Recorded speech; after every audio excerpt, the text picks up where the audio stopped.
Hello, hello, hello. It's Saturday night.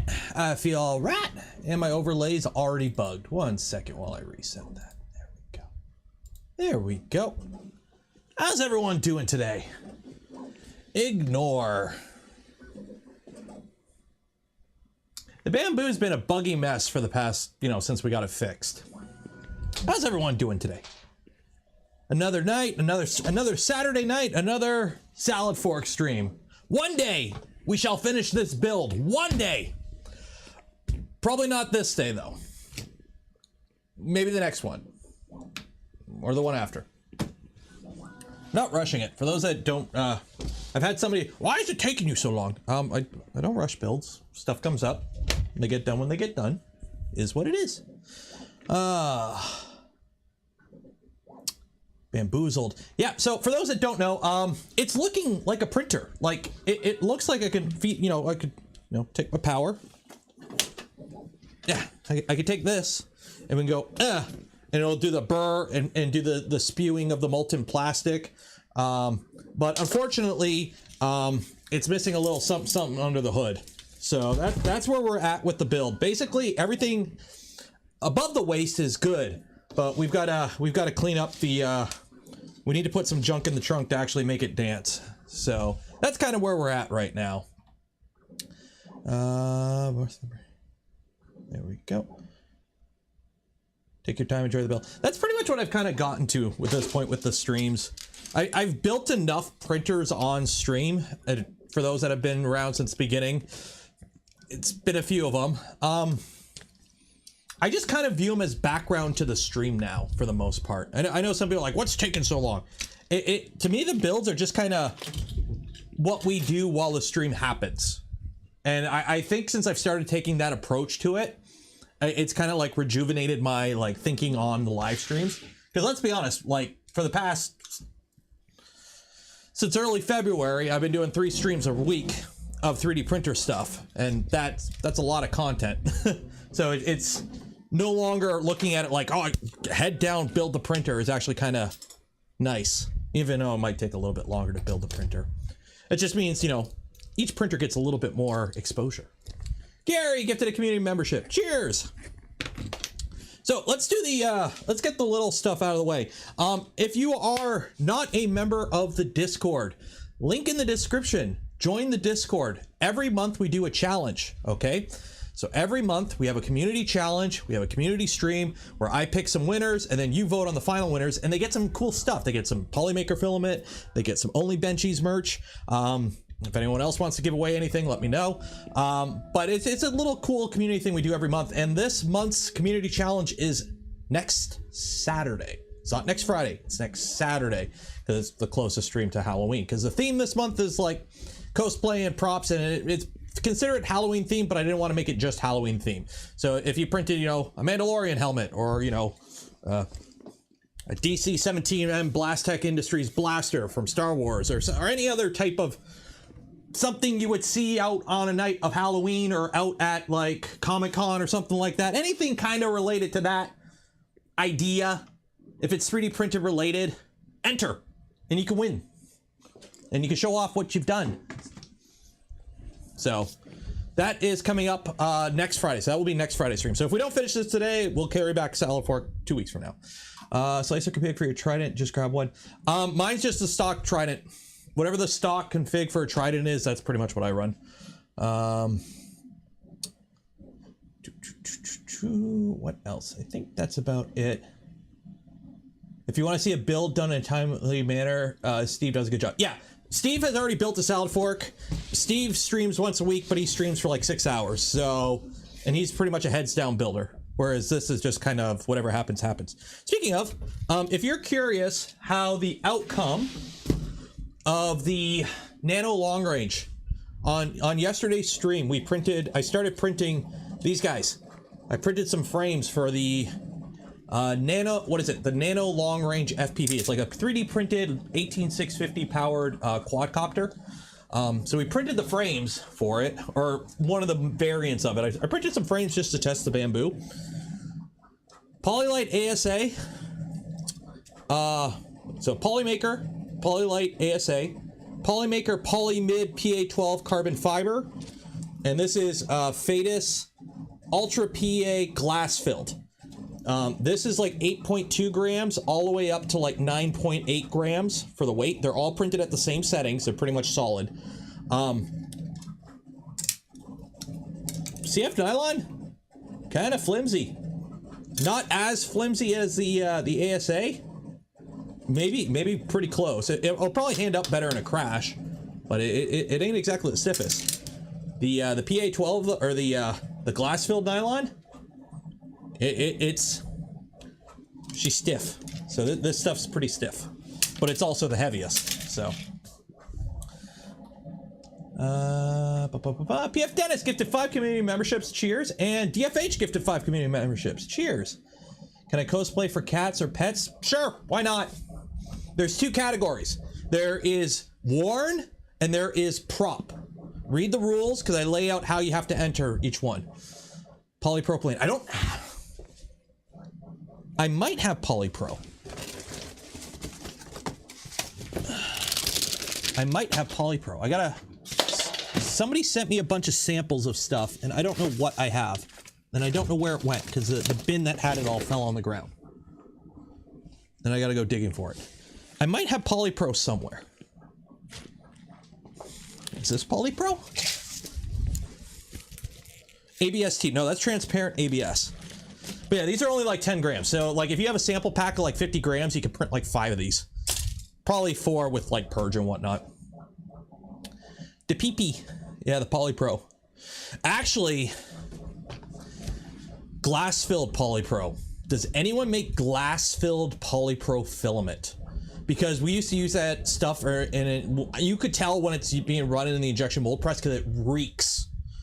And it destroys molds. It's so abrasive. Like it chews up molds. But that shit is stiff. Flex was not great. Yeah, that's why I'm thinking glass. I know Polypro is really strong, but it's not the stiffest. So if you add glass or CF to Polypro, you should get something that's really strong, like that's robust to breaking, but also stiff. Maybe. Panzer Kitty gifted 5 community memberships. Cheers. Glass filled isn't needed. There is CFPP. Sounds like metal. Sweet. Cool. Okay. What are we doing today? Okay, yeah, that's right. So we're working on the salad fork. The little clips that I said I was going to print for next stream are printing right now. I know we're cutting it under the wire there, but they're printing right now on the bamboo. In the wrong filament. Which filament are you feeding?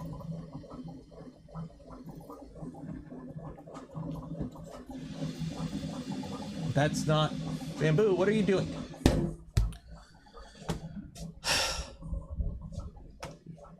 Bamboo, bamboo, bamboo. Okay, here. We're good.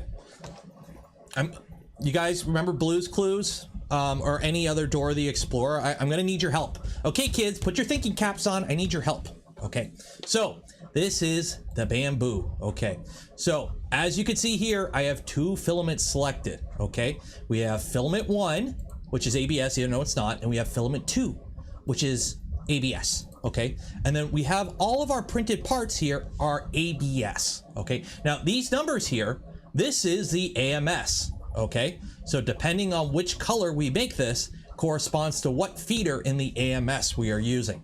Now, I'm going to take you on an adventure now. Come on, with the mobile cam. Okay, so as you can see here, we have 2 filaments loaded in the AMS. We have filament 1, which is silver, well, what is it, gray, PLA Pro from Polymaker. This is PLA, okay? And as you can see, this is feeding in. And this is filament number 2. This is black ABS, which is what we wanted, okay? And this is number 2, which, if you remember, number 2 is what we selected. And then I hit print. And if we happen to look on what's printing, once you know the app loads, okay, come on, you can do it, connect through your Chinese server. That don't look like black ABS, that looks like gray PLA, which is loaded in number 1.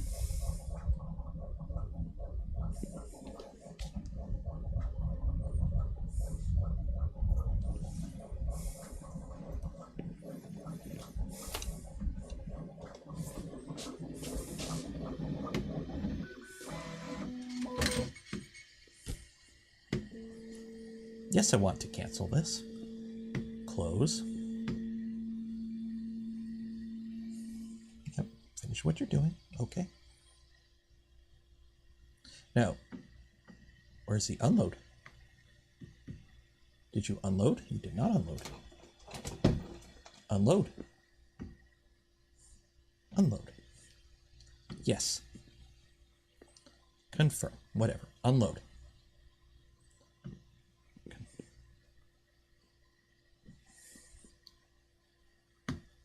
Come on. Come on, Bamboo. Material, manufacturer. Oh, manufacturer, generic. There we go. Come on. This is PLA. Confirm. Unload. There we go.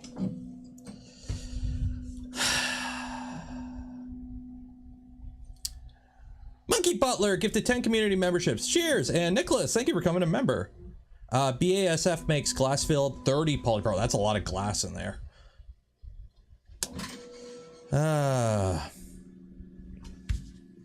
Good old Bamboo. That's what happens when you try to make the printer too smart. So now I have PLA, look at this, printed at ABS settings.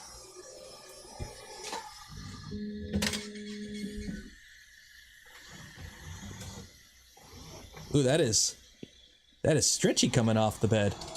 Come on.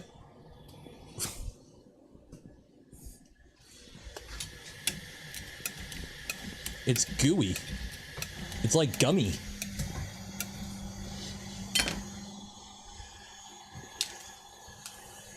Get this shit out of here. So I need this because I'm printing stuff right now with this filament. So that's why I left it in, because I'm like, hey, I'm doing a project with this filament right now. I might as well just leave it in.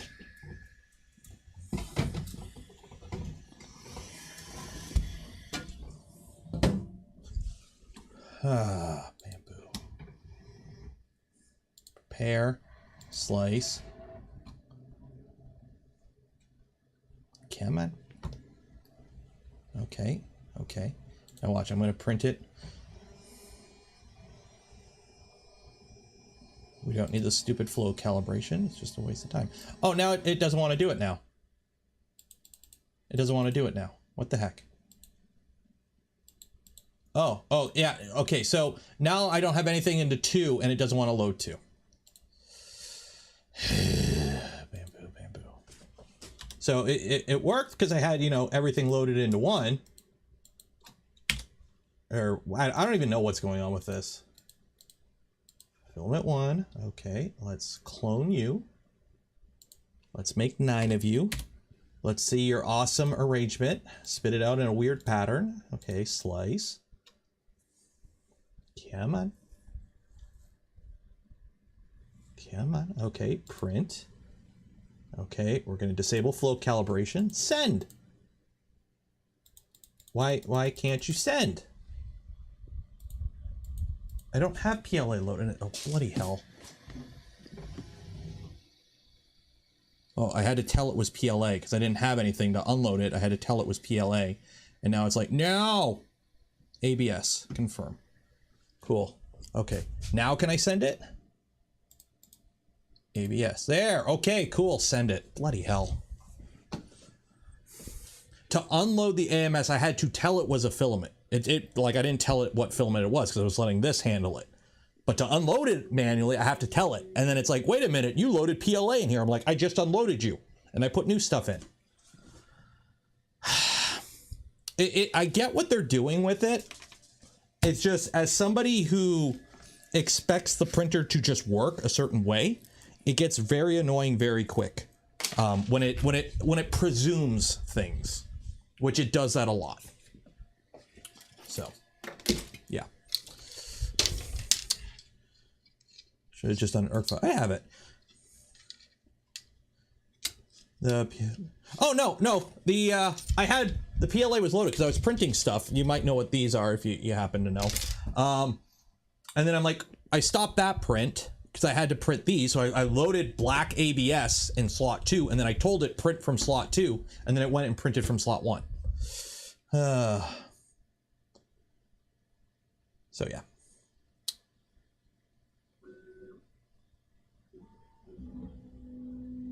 You don't need to tell the AMS what is loaded. I've never actually told it what it's loaded ever, even when doing the multicolor prints. I've always done it by the slicer, because you can just tell the slicer, load this color is slot 1, this color is slot 2, this filament slot 3.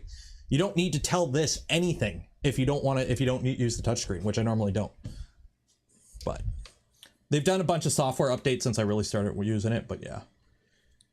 Yeah, you can't, yeah. So yeah.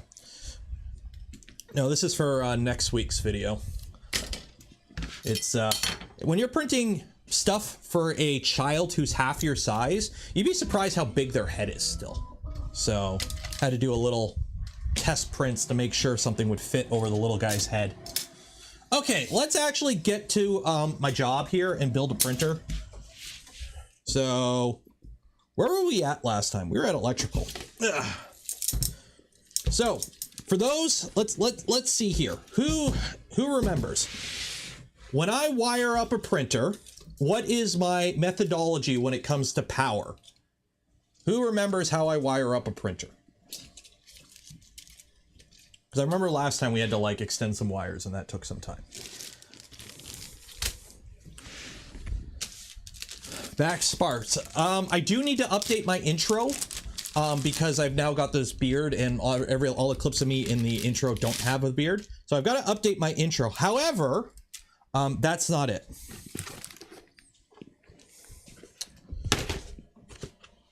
Never hook up anything that can be killed. Close enough.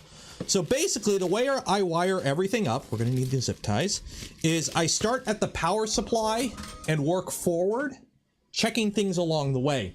So in this case here, what we're going to do, okay, is we're going to wire up our power inlet to the power supply. Then we're going to turn it on and make sure the power supply powers up properly. And we're going to measure it and make sure we get the right voltage out of it. And then we're going to power everything off. And then we're going to wire this up to this and make sure, or actually we'll probably go to this first, and then make sure these work one at a time before we wire everything else up to it. Because the last thing you want to do is spend all the time to wire everything up and then something's wrong that takes out everything. So check as you go. How do the volts taste? Spicy. Now, the problem is I don't know where my ferrules are because, unfortunately, the little guy got into this box of stuff at one point, and I don't know where my connectors are for it. Oh, here's some of them, and here's the rest of them. There we go. Okay, we're good.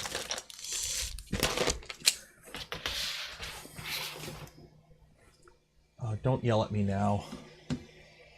This thing has been super annoying with bed leveling lately. Like, it keeps forgetting what it's doing. Like, it's like, level the bed. Can't level the bed. Well, then level the bed. Oh, I leveled the bed. It's like, meh.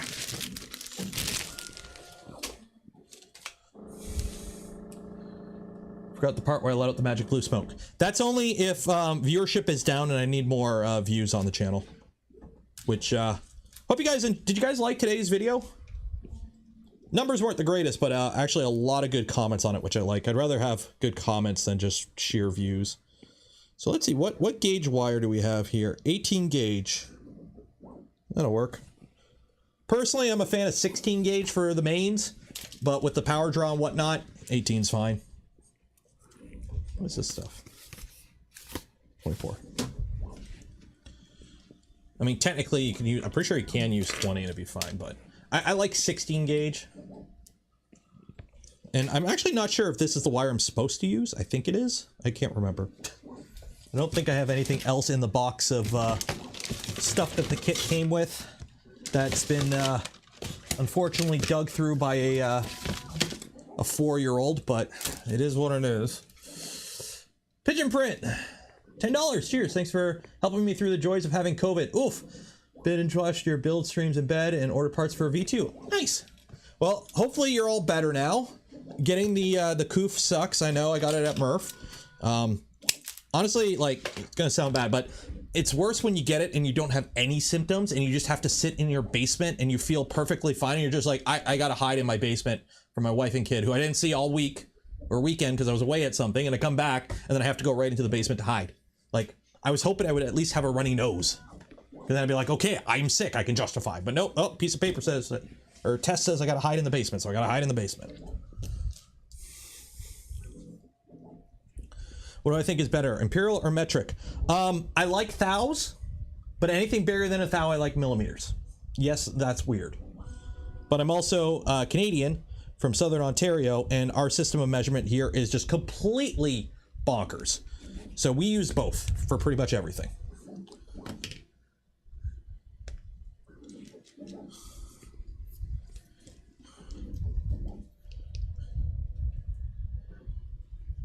I've seen videos of Joel at Protopasa. I found Faye's video to give a more detailed. Yeah, if you want a video of just a tour of printed solid, just wait for Joel's video, because if you watch my video closely, Joel's in it, along with Steve and 3D Musketeer. So if you watch my video, all three of them are in it, along with somebody else on the Voron team.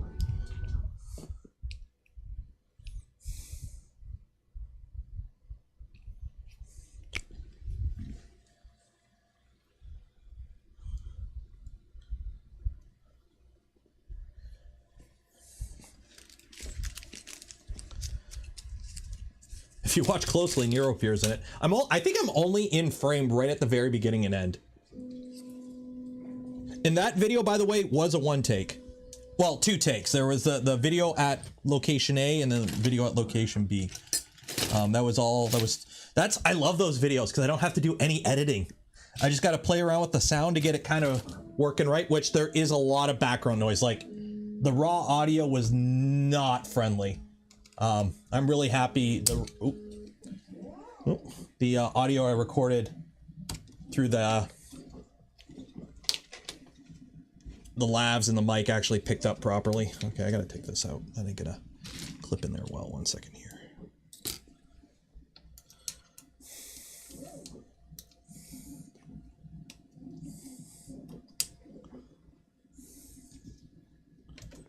Come on.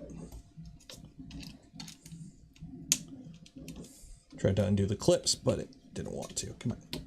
Come on. Why don't you want to come out? You are very stubborn.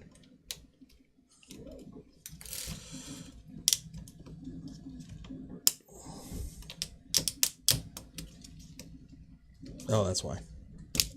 Because I have that in there. And I've lost that screw. Cool. I think I missed something. Been following the Trident build guide and it's been helping a ton. Awesome. Hoping it turns out well. Starting electronics soon.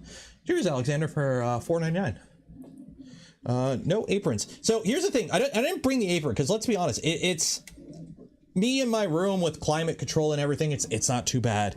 But out in the about at an event, I figured the apron would just get in the way, especially because you're standing around a lot just to record a short thing. I dropped a screw and I don't know where it went. Oh, there. I actually found it. Wow.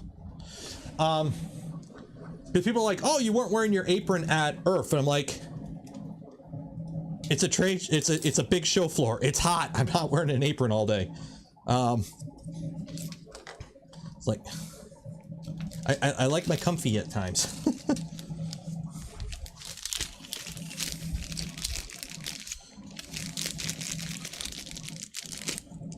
The apron doesn't make sense. Yeah, I got the only bench he's had. The only bench. So here's the thing. Like, I know I've said this a million billion times, but the reason I wear the apron is, one, originally this desk had a sharp edge and it was chewing up my shirts. And as you can see from the war mark on the apron, I lean against stuff. So I didn't like getting my shirts chewed up. And then, so I figured, you know, I'll wear an apron. And then also the reason I wear an apron is I wanted something to be a uniform type thing. But I didn't have merch at the time, and my hair loss wasn't as bad as it is now. So the hairline wasn't going as far north as it currently is. So I figured, you know what, I'll get something like an apron, because I literally watched a YouTube video about Adam Savage where he talked about his apron. I'm like, oh, that's good for Adam, it's good for me. So I'm like, I'll just get an apron, and that'll be my uniform thing.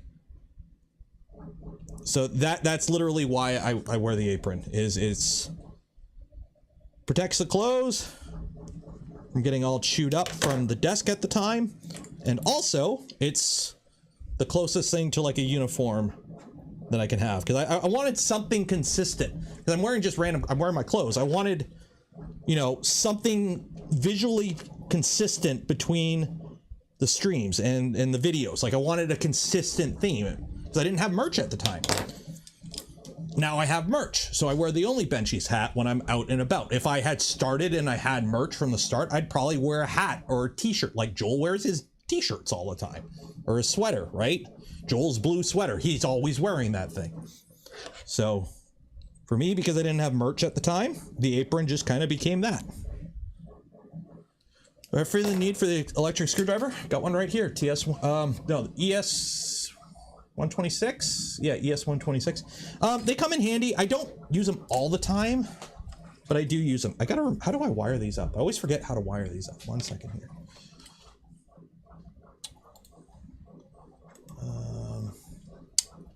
So if you've never built the salad fork, a lot of the salad fork manual is pretty much the Voron Trident manual for like electronics.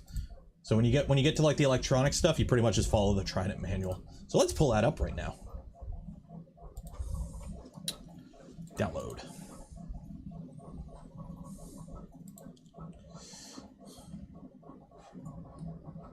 But the straps aren't uniform. So the reason the straps are twisted is it's because this apron has like the shitty downside where you gotta tie it. So what I've done is I've put like a little clip on it so I can clip it, but every time I clip it, just the way I grab it, I end up twisting this strap once. Every time I clip it on and clip it off, I end up just spinning it. It's just the way I grab it. Because it's only this one strap that twists, not the other one. And you compound that by 3 to 4 to 5 times a week, depending if I'm recording videos or not.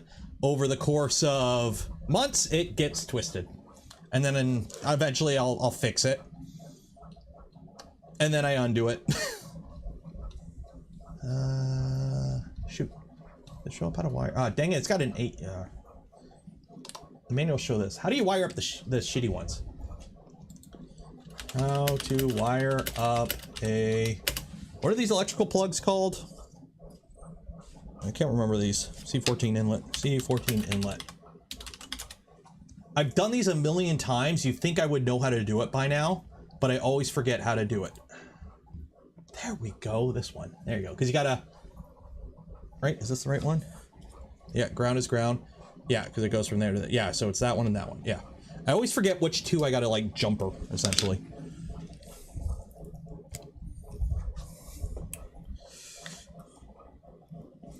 Custom creations is... Are you raising your hand? Hi. Yes, you at the back. What is your question?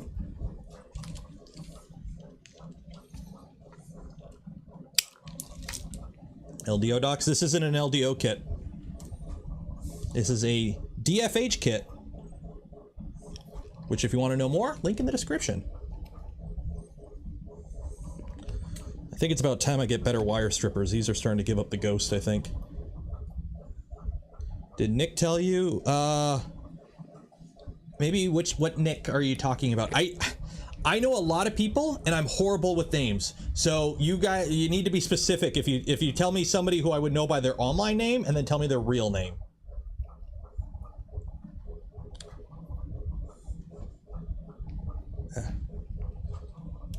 Store alerts? No, I seen the store alert pop up. I heard it. Oh, Polymaker Nick. Oh, cool.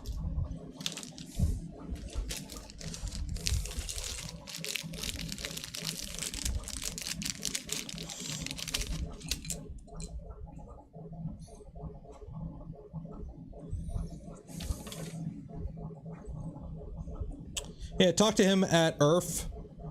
He's one of the guys that I wish I had done a video with, that I didn't. But, yeah, good guy.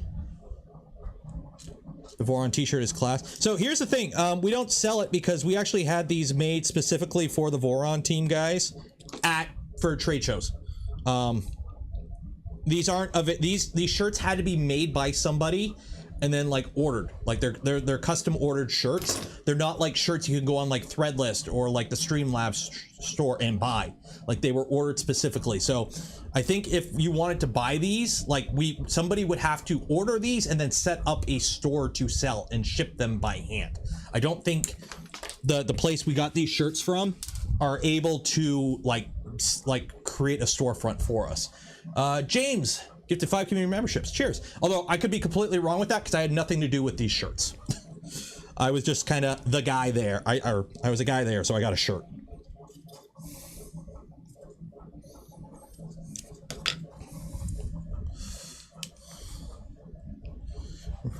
Like the printed solid video interested to see how they make the product. Yeah, I like that video. I love those like on location style videos. Like I love that kind of content. I know it doesn't get like the views as like, you know, a clickbaity, you know, it's not exciting content, but I love that kind of content. So that's why I do it.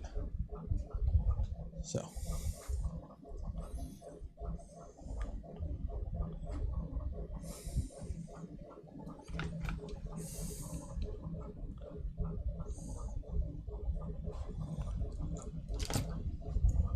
volunteering to sell them.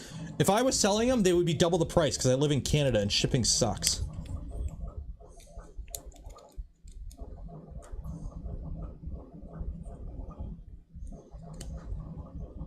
Okay, there's that one.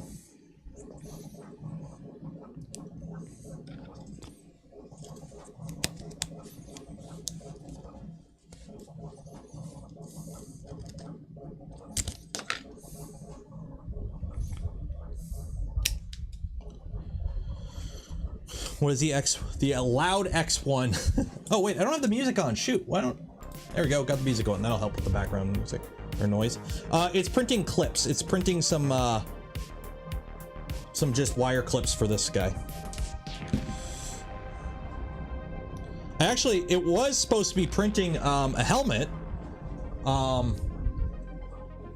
but it's bloody loud and I don't like it running when I'm streaming, so it's turned off because the helmet I'm printing is in PLA. Yes, I know. But when you print PLA on this thing, you gotta have the door open so it's even louder. So it's kind of a damned if you do, damned if you don't situation. Oh, Steve's here. Hi, Steve. How'd the buggy turn out? You like it?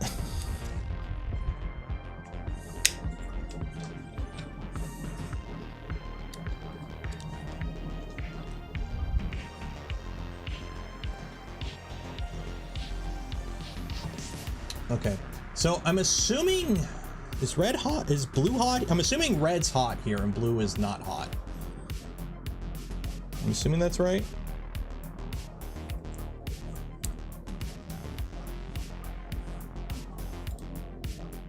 Oh no, it's the other way around. Shit. White is hot. Ah, I did it backwards. 1 second. Who uses red and blue? Why was I looking at that one? Okay. White is neutral. Or no, black is hot. Black is hot. See, I'm used to, yeah. I'm used to white being hot and black being neutral.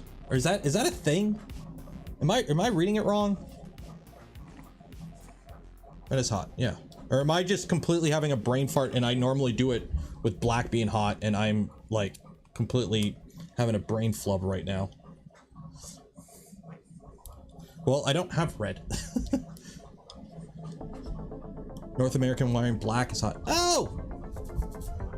Why did I always think white is always neutral? Okay, so I'm backwards. Okay, let me fix this quick. Boop, boop, boop. White is neutral.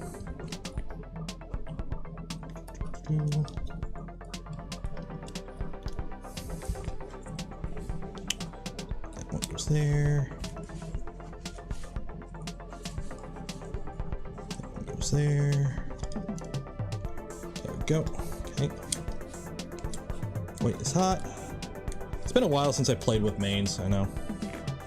Or here, let me rephrase that. It's been a while since I've done a kit where I've actually had to wire it up myself. I've been kind of spoiled with pre-assembled kits. Okay. So black is hot. Okay, there we go.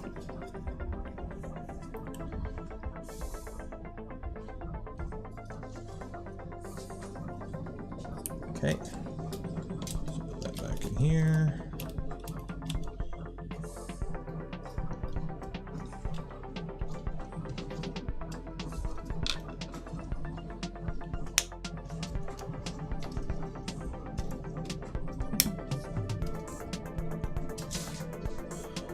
plug in both anyways. I'd rather not risk it. I'd rather do it the right way.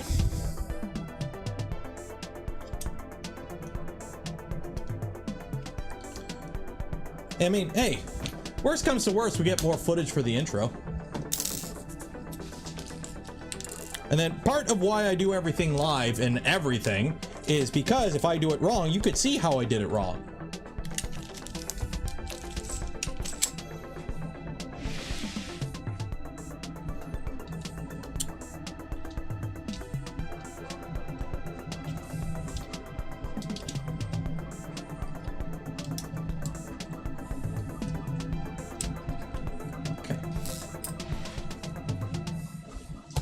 Mobile. Nope, not mobile. Nope, not screen. Overhead. There we go.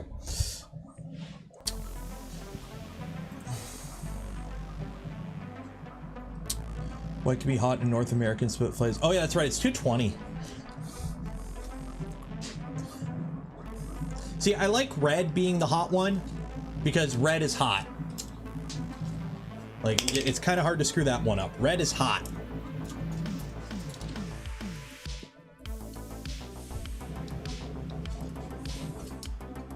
Okay, so let's do ground first.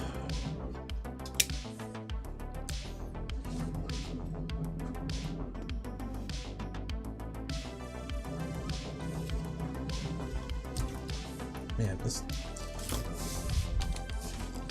I just hit the wrong button there. I don't know. I hit a button. I don't know what screen you guys are on. Ugh. There you are. Oh, no, I didn't hit any button. Okay, let's try this, because it's been a while. I haven't tried this. Well, I didn't do shit.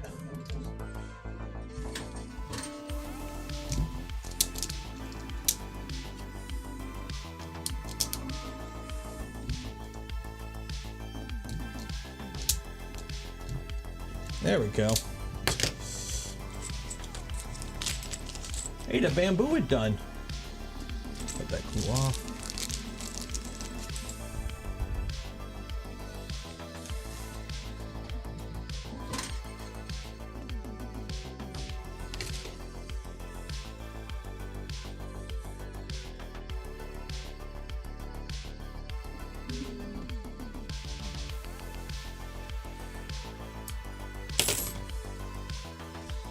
Always give it a little tug just to make sure that you actually have your wire properly seated before you go and connect it to anything and then forget about it. Because the last thing you want to do is have your wire come loose and go on an adventure and damage things. And I don't know where the other...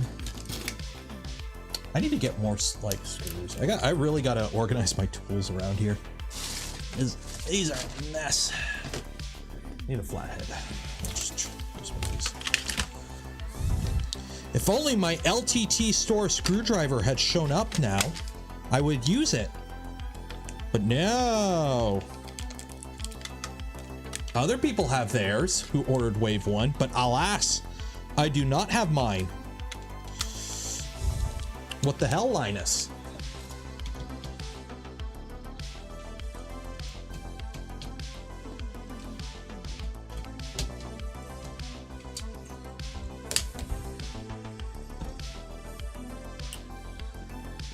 End of November here.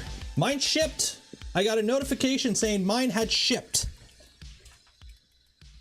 And that was last Saturday. And it is now this Saturday, and I do not have it. So I'm blaming Linus. I'm holding Linus responsible for the lack of my LTT branded screwdriver right now.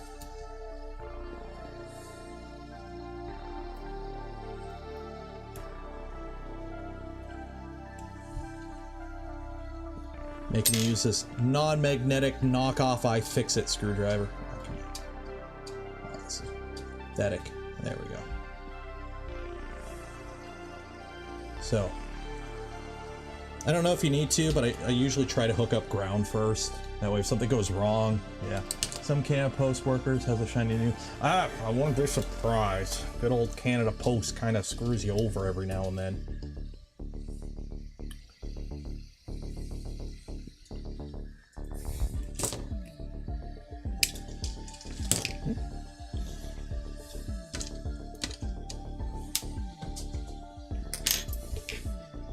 Speaking of Canada Post, I have a P.O. box. If you want to send something to me, send it to the P.O. box.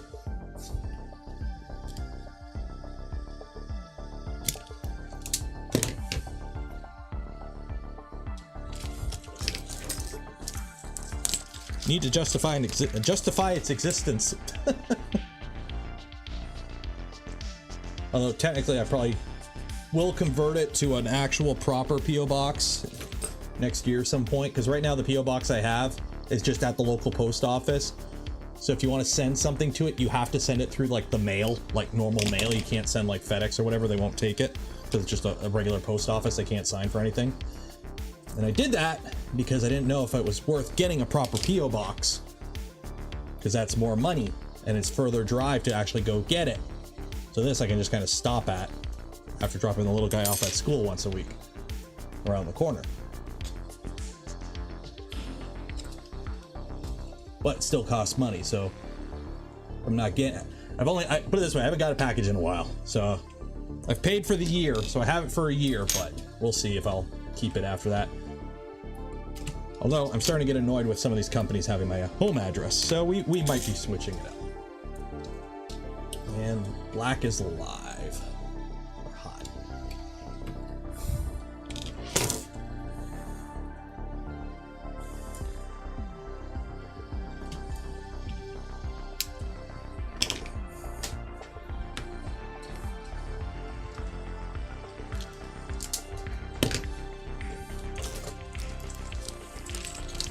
Do I get notified? No, I do not.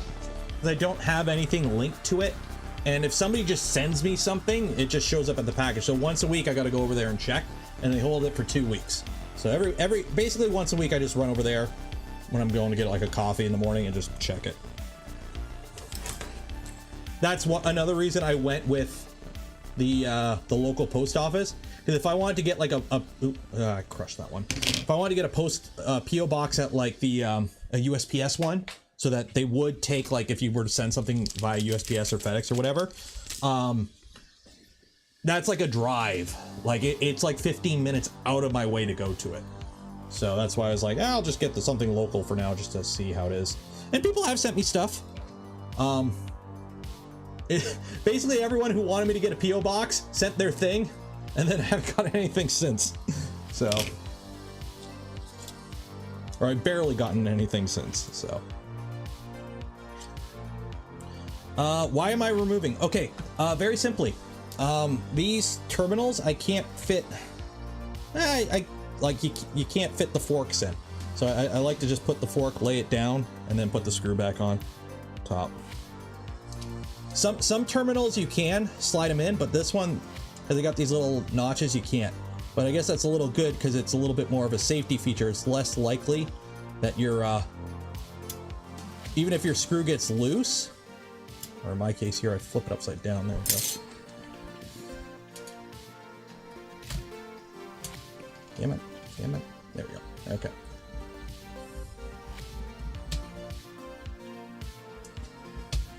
Okay, so see how that's all there, right? Good, hunky-dory. So even if this gets like a little loose, like even if this somehow got loose, this wouldn't fall out because these little notches here kind of prevent that. You have to really have this screw really unloose for that to come out.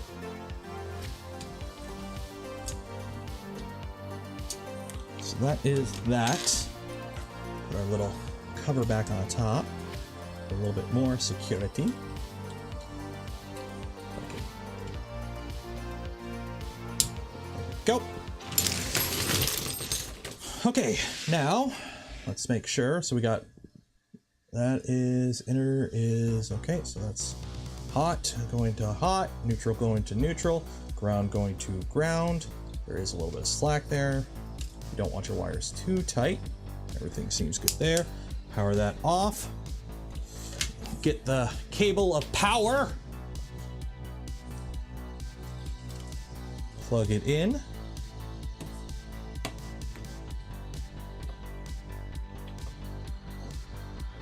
Why don't you want to go in?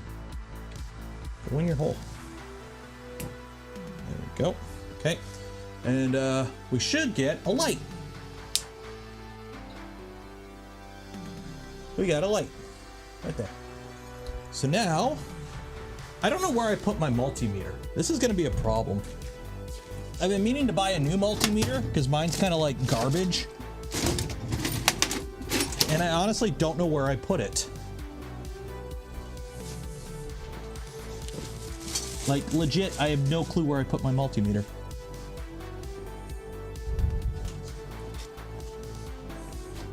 So we're gonna just have to assume it's outputting 24 volts. Because I legit don't know where my multimeter's at, which kind of sucks. So, where's the whiskey? I don't have any right now. Is there a good config for pins and everything? So let's go to printer, or actually, printer, ants. If you want to know anything about these builds, just go to printers for ants. All these little itty bitty builds are here. Config. Config. Is there a config for the Manta? I think there's a config for the Manta. Octopus. Spider. I don't see anything for the Manta. We'll have to figure that out. Although I think the pins for the Manta are the same as the Octopus.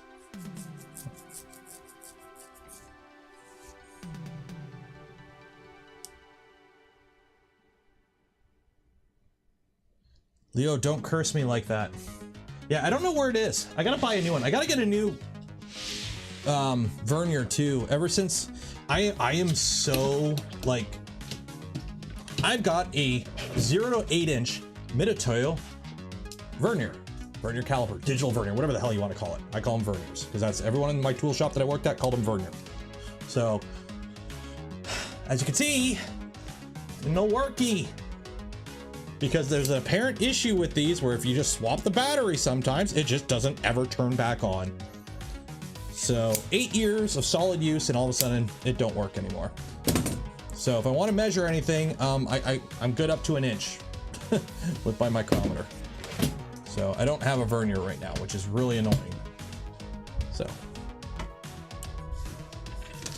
very annoying. Okay, so got that. This is for the bed.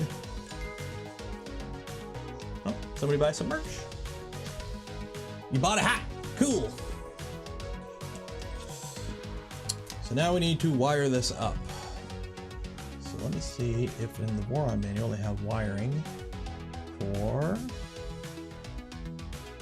an Octopus. Bed wiring.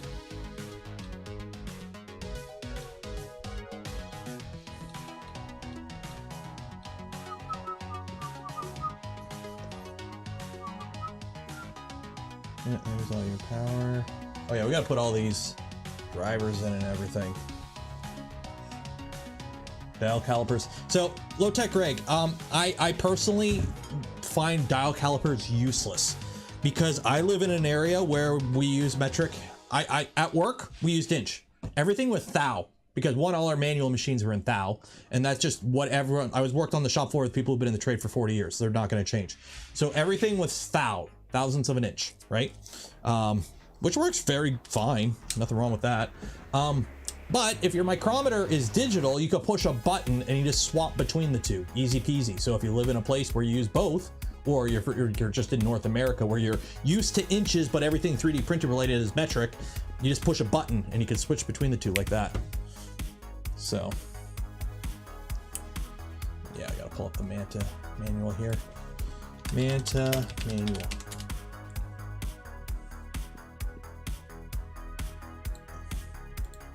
BTT Manta.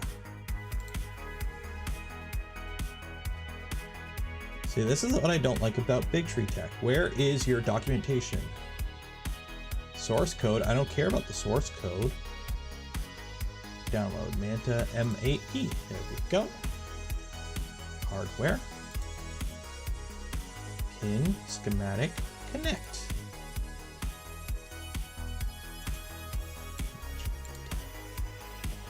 These are motors, cool. Why is this a full-size image? I don't need a full-size image, cool, whatever.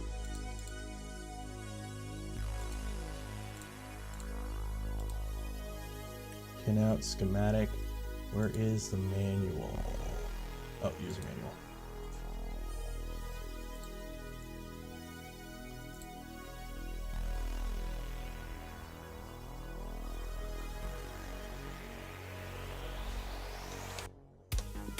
There's all your peripherals. There's all your pinouts. Okay, USB, so we don't need to worry about that. Okay, so let's hook up our stepper drivers. Okay, so for those, you do that. Okay, cool.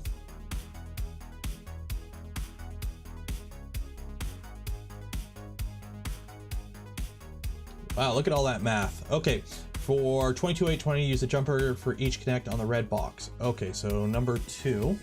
So let's orientate this the same way. And we got to remove a bunch of that. So where are my... Ooh. Are you in there? No. Where are my drivers? Where are my drivers? There are my drivers. Why do I only have 4 drivers? I have 4 drivers here. Where are the rest of my drivers? So, tip kids, don't leave your printer out in an area where little kitties are, because the little kitties will go and grab boxes and makes things that you do not want to disappear. Calvin. Okay.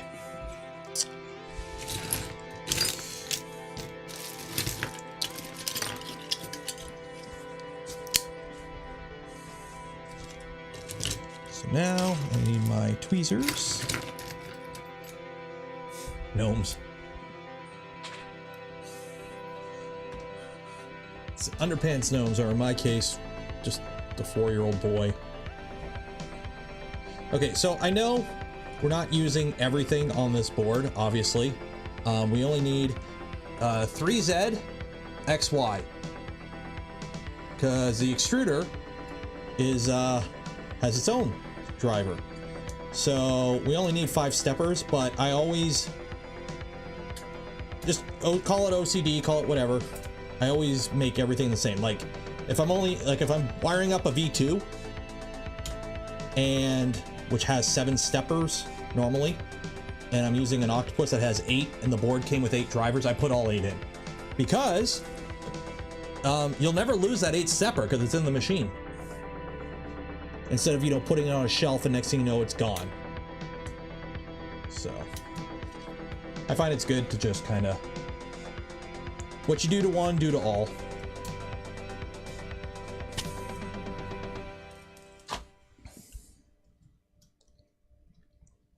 Also, the last thing you want to do is if, fan voltages or whatever. So say all your fans are 24 volts, right?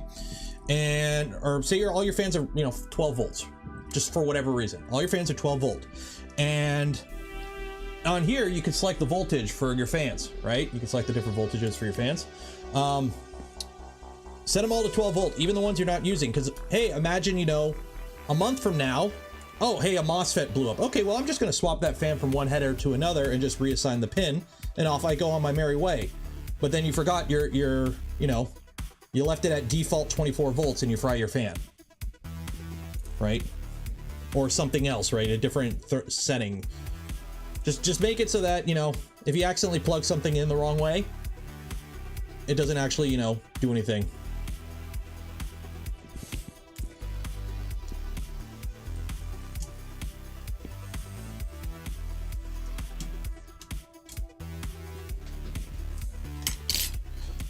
Just make it idiot proof, essentially. Because, we all make mistakes.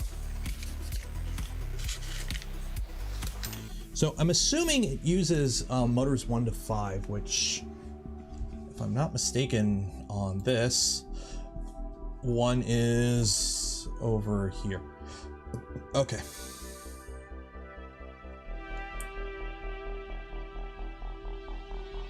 I'd be a machinist in day job, got tired of the batteries constantly going out in the worst time, bought metric and freedom unit dials. So my Minitoyo, literally, I changed the batteries probably 3 times in 8 years. And I wasn't even going to bother changing them this time, but it was sitting in my garage or in my toolbox for like 6 months unused. I finally brought it home, and I finally bring my toolbox home from work, and I grab it, and I'm like, oh, battery low. I'll just swap the batteries. And we did it on stream, and all of a sudden it just stops working. I'm like, well, that's great. So, c'est la vie. Oh, I got a pop-up. What I got a pop-up about? Option 350Z. Cheers, $5. Did you replace the battery on your caliper? I replaced it with the right one. I don't know which one is the right one. Believe me, I double-checked everything. I replaced it with the right one. I tried like 3 different batteries. I've tried known good batteries. I even tried putting the old battery in because the old battery was still working. It just was giving the low battery warning, which on a Minotoyo, a real Minotoyo, will last you like a month or 2 still on daily use. So I'm like, oh, just put the old battery back in. Nope, still didn't work. It's straight up dead. Believe me, it's straight up dead.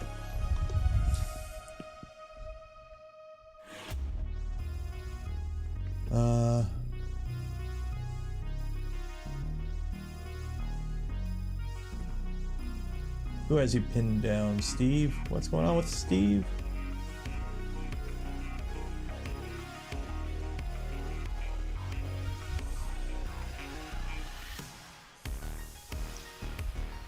Okay, another little fun tip. Your fans, or your heat sinks. See how they're orientated a certain way? Like the way that they're cut? So see how they're thin in one direction and fat in the other? You want it so that if your air is blowing this way, you want them orientated like this, so the air can easily move between them. So since our fans are here and here, blowing this way, you know this doesn't quite line up with the fans. Put them like that.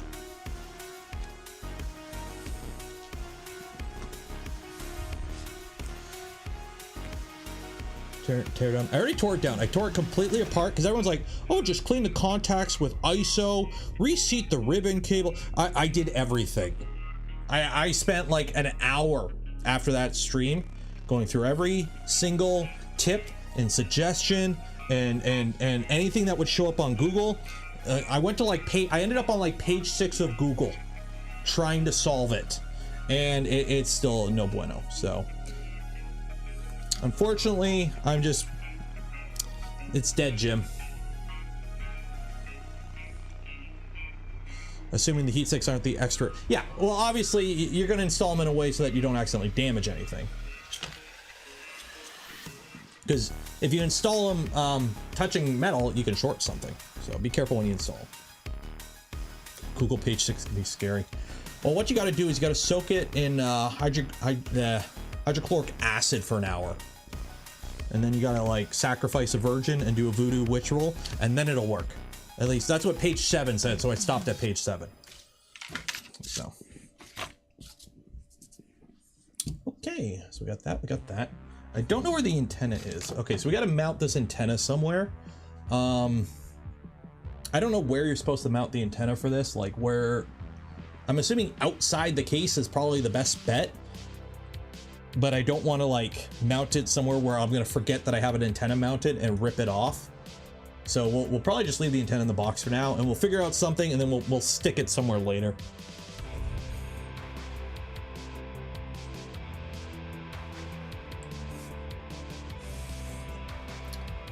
Okay, so what I'm gonna do now is I'm gonna spin these motors, because as you can see, the connectors from these motors come off, and I'm gonna have stuff mounted here. So, because I need more room, I'm gonna spin it so that the connectors for the motors come inwards, because they only go to here, right? They only go to here. So let's do that now.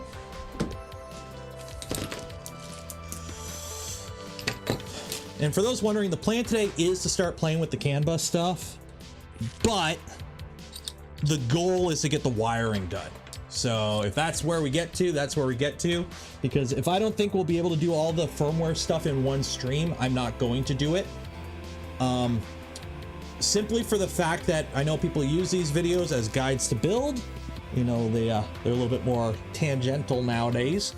I like to try and keep like all the firmware in one stream at least. So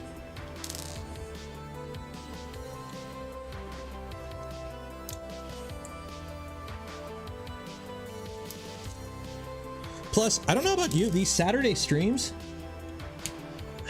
they feel so late for me now. Like these Saturday streams, like, well, especially winter, because it's dark. It's been dark for an hour before I go live. And I'm like, ugh.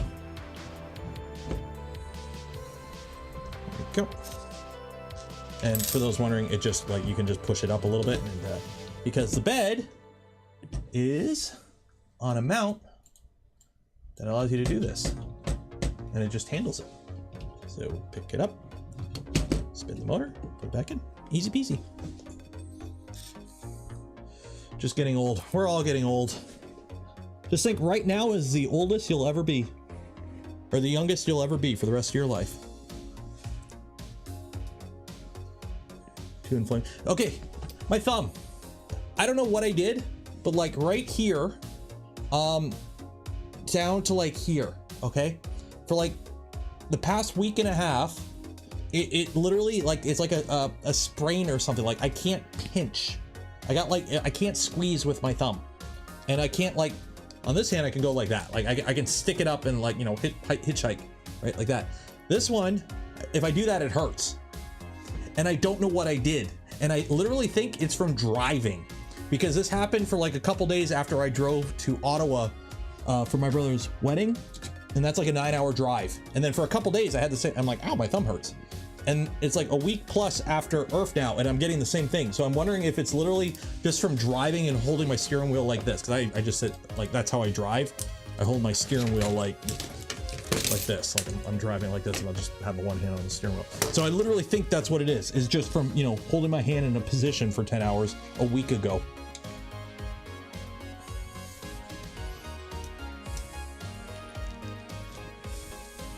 Drone thumb. What's drone thumb?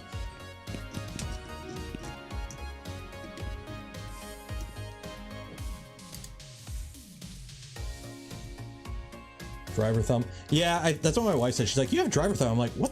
It's driver thumb. Hey, Maker Viking. How you doing?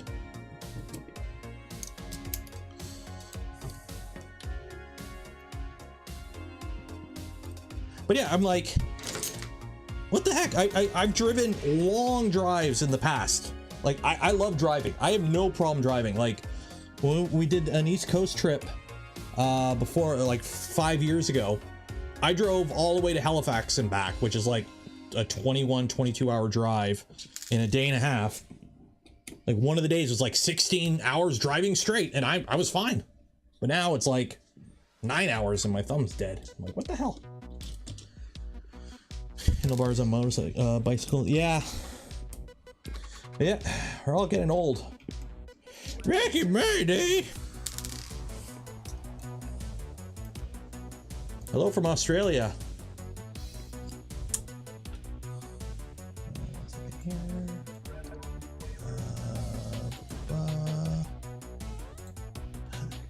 Good day.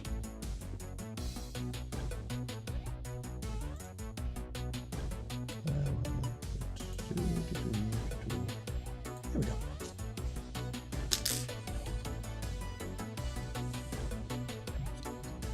Oh, it's gonna be a little annoying because I got a controller. Oh, actually, wait a minute. I just slide this. Whoop, whoop, whoop, whoop. Oh, maybe I can't slide it. There.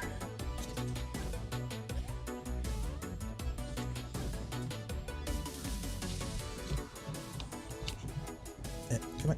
Ah, there we go.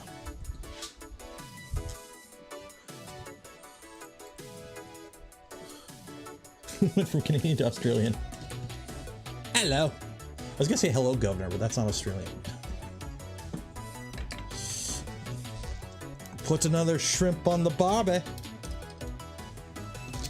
And no, I won't make the dingo joke because that was a national travesty or tragedy.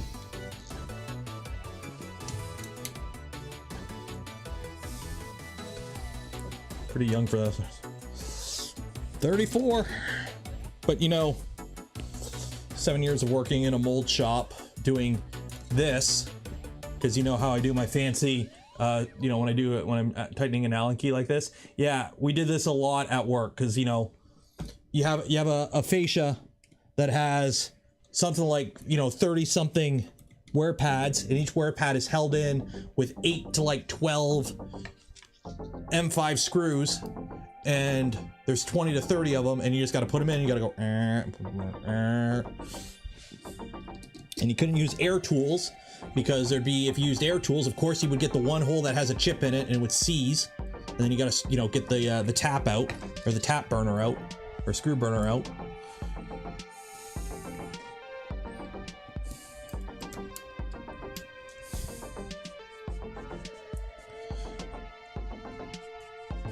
The only one to lose award of flightless birds. Like, okay, we can all joke about the flightless birds, but let's be honest, every country has done something really dumb that everyone else can make fun of them for. So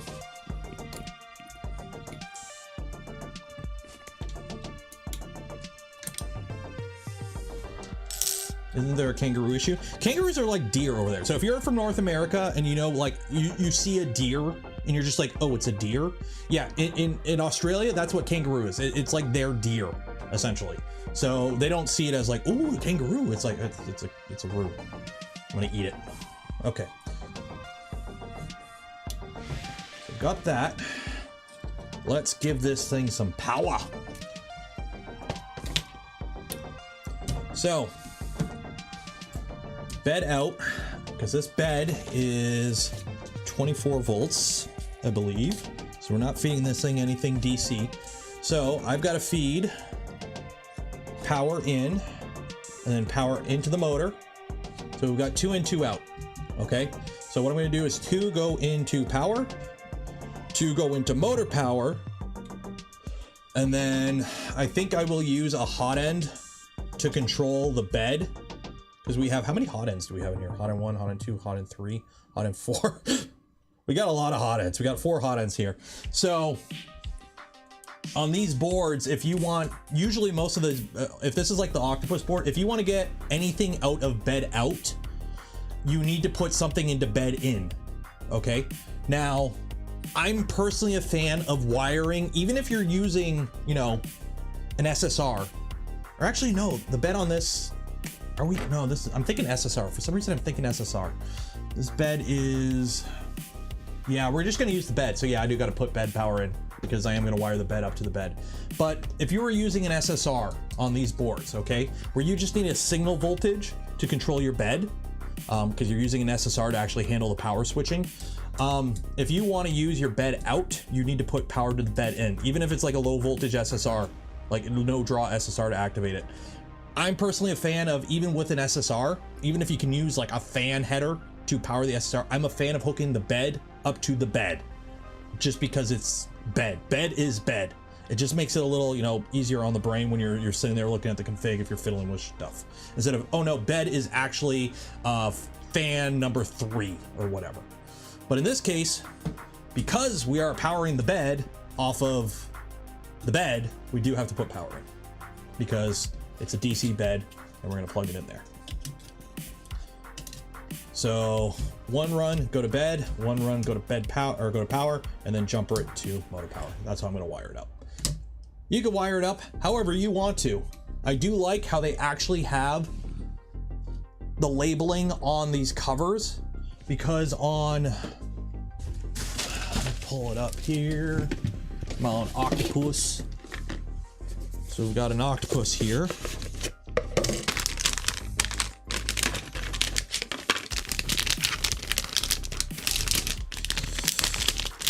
By the way, next event, I'm just gonna give out Octopuses because I've got like 8 of these.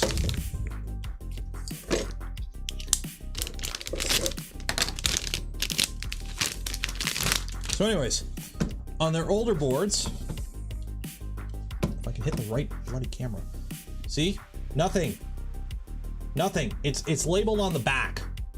So if you're looking, if it's installed and you're just looking at it, you have to have the manual open to look at it, because Big Tree Tech labels everything on the back of their board, and half the time you can't see the back. So I do like how they actually went in, hey, let's just label it on the little cover here.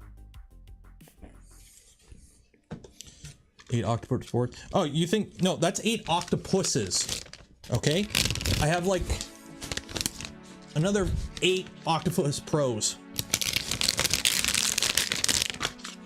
Which means I'm never going to run out of USB-C cables again.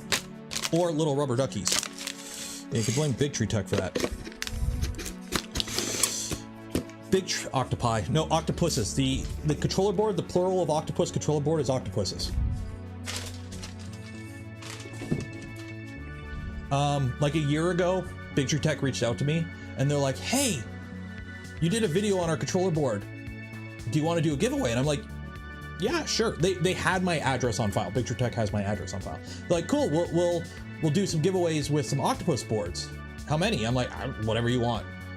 And then they never replied to me, and a month later a box showed up with 8 octopuses. And I gave some of them away, but I live in Canada. It's not like it cost me like $5 to ship it. It cost me like $20 to ship each one. So if I give away them all, I'm down like $300 or more depending on where they go to.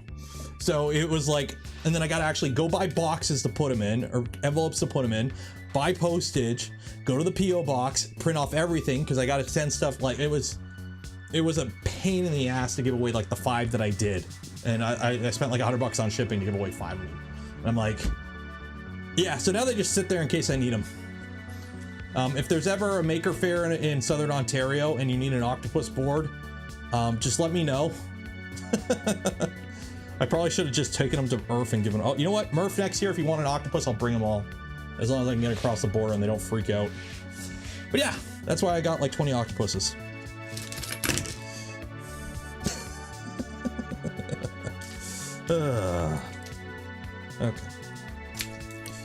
Okay. Now on low voltage, I like red and black. I know it's not mains,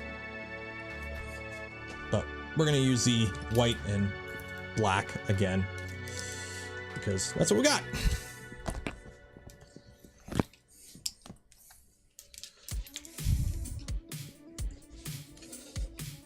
So let's see here.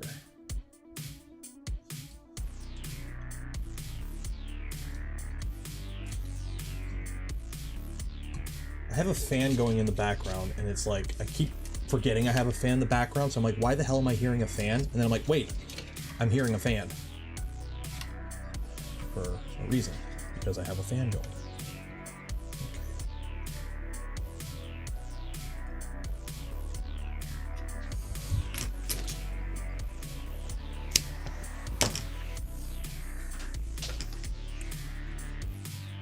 I sent Rent and Black. You got Rent and Black? I've got a whole bunch of wire here, man.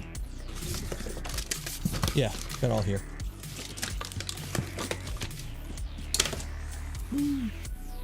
So we'll use the red and black then if you sent it. I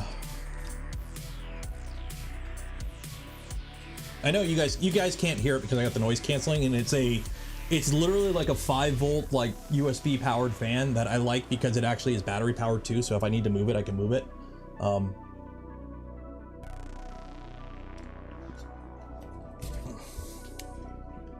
But it's just like a low background noise, like a droning background noise essentially constantly.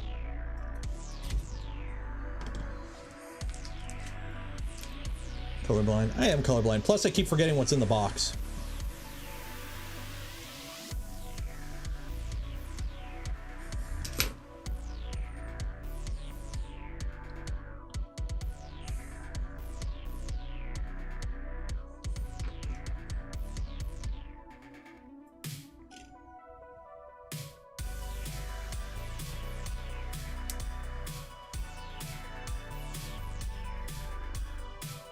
Oh, these are the chewed up ones. Grab a not chewed up pair.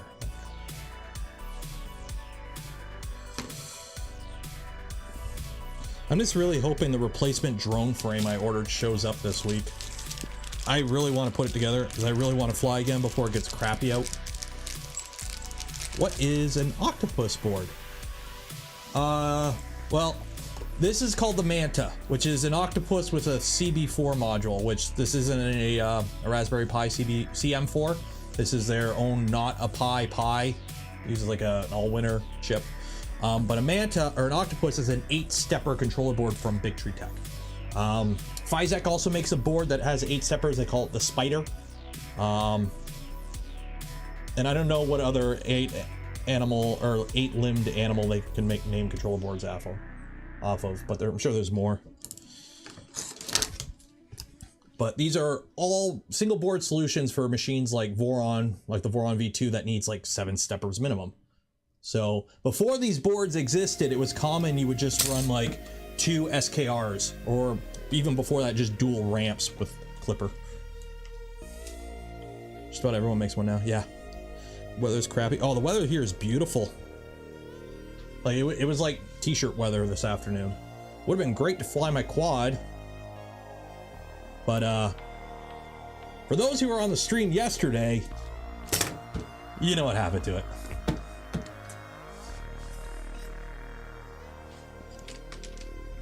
Spiders also. Well, that's what Physik calls theirs the spider. And Big Tree Tech calls theirs the octopus.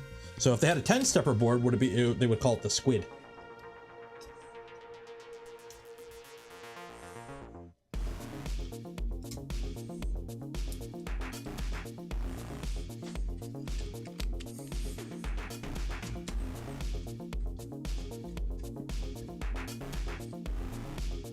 The lobster. Well, this is the manta, which the manta doesn't have 8 limbs. So I don't know where they got manta from, but it's the manta. Okay, oh shoot, we gotta run power to this doodad, don't we? Gotta run power to this, so I need to get 12, so I need 12 volts going to here, and then 12 volts also going to here. So, you know what, I'm gonna run 12 volts from here to here on one run, and then run boop, boop, boop, and just jumper them all, because why not?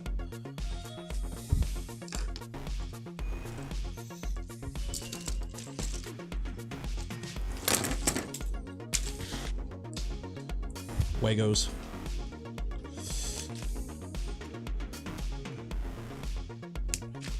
Do I have Wagos? I do have Wagos, I think. I think I do have some Wagos. I remember seeing some Wagos. You want to hear something funny? You want to hear something funny? I have built like 12 printers plus easily on the stream. I have never used Wagos once. I've used some DIN connector thingies. But I've never used Wagos, ever.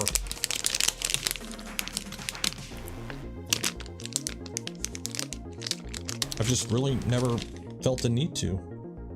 Yeah, I got some Wagos here, but I just do direct connections. Yeah, I only got 2, so yeah, I don't have Wagos. Unless this kit came with some, but I don't think there are Wagos. No, I just pair things up when I crimp them. Which probably isn't the right way, but that's what I do.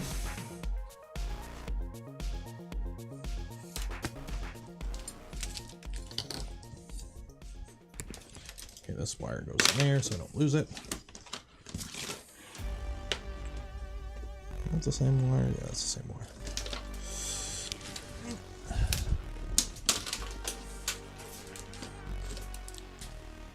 What, no Wago? Yeah, no Wago. Don't need Wagos for everything. Like, don't get me wrong, they're nice. I just don't use them. Why am I using that with my crunch thumb? Let me just use this. There we go, much cleaner. Okay. I'm not gonna have enough of these though. That's for sure. Unless there's like red and blue ones that I didn't see.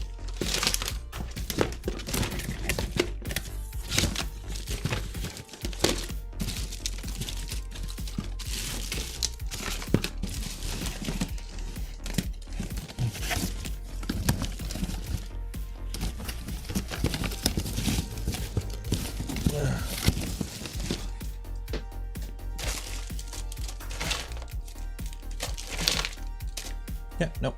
I'm not gonna have enough. Let me go grab some for my stock. If I can find my stock of them, because I have a whole bunch of them. I just don't know where I put them. Cool.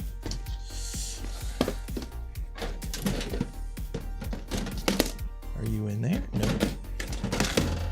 Are you in there? Nope. Are you up here?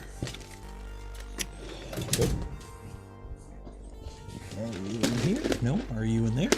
Are you in there? No. Uh-oh. I have a whole bunch. I know I have a whole bunch of them. Nope, nope, nope. Nope.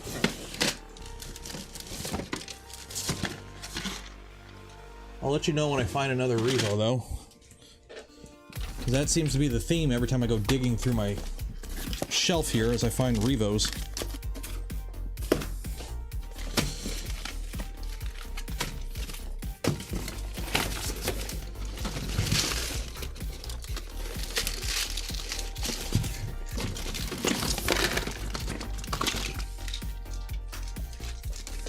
Where the hell did I put them? Nope, screw kit. I had more. I know I had more. Because I literally bought some. Ooh, dragon. Where did I put them?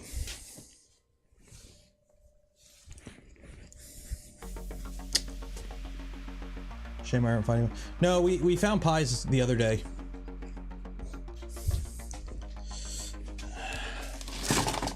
Where did my... Oh, are they in the other room? They might be in the other room. Let me check the other room. Oh wait, no, they're not in the other room because I got them out of the other room and I brought them into this room. So if I brought them into this room, where did I put them? They're in one of these cases.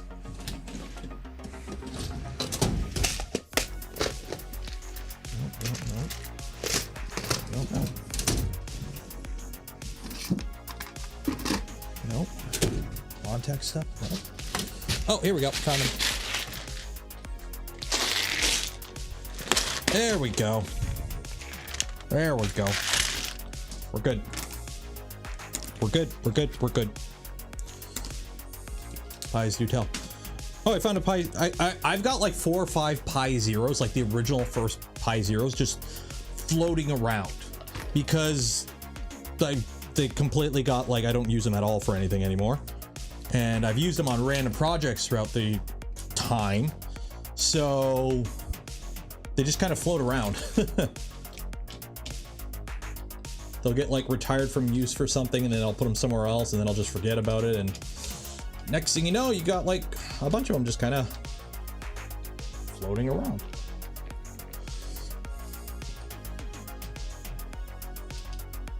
I'm all about them Pi Zeros though right now. Pi Zero 2s. So much bang for your buck. If you can find one.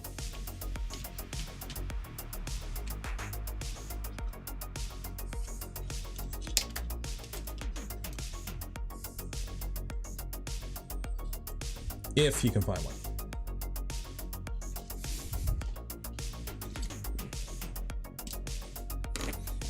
Which is the problem.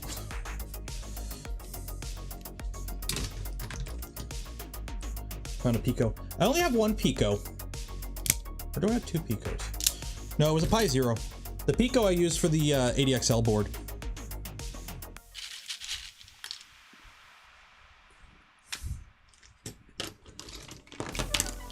Make great pie holes. I need to set up pie hole. I don't have pie hole set up, and I have a an Unraid server that I probably should run it on. But I don't have pie hole set up. I really should set it up one of these days. Just haven't. Okay, bed power. Okay, so that's positive. So we're gonna hook all our positives up first.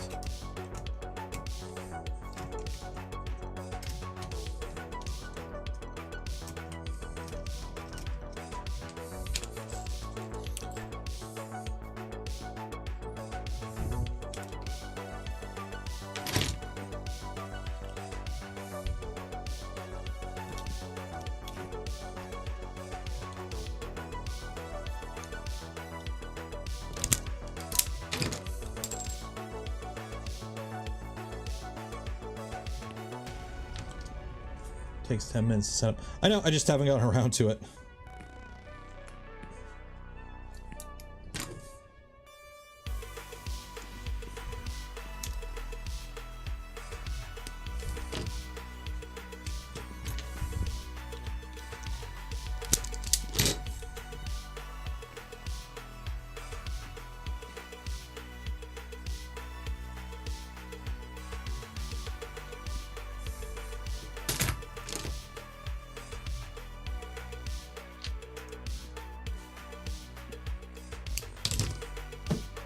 Okay, so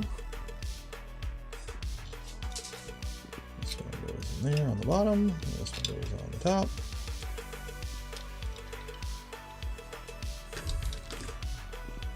And screw them together. Easy peasy.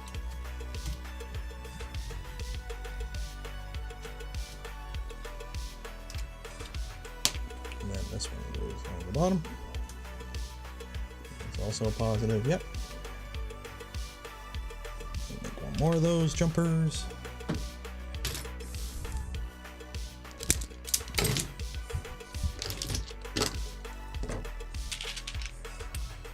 Does Clipper run on 2? Yep, Pi02, Pi01 runs Clipper just fine.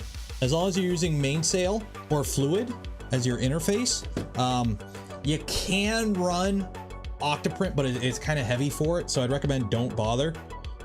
You also just don't use a webcam, and you can't run the input shaper with ADXL tune. You can run input shaper without ADXL, so like the manual way of doing input shaper, but you can't run like the ADXL. It doesn't have enough power for it. It will time out when it does the actual math portion. So, but a Pi02 does have enough power to run Clipper fully with a webcam and do input shaper. Because a Pi02 has the same processor as a Pi 3B or 3A. So you're fine there.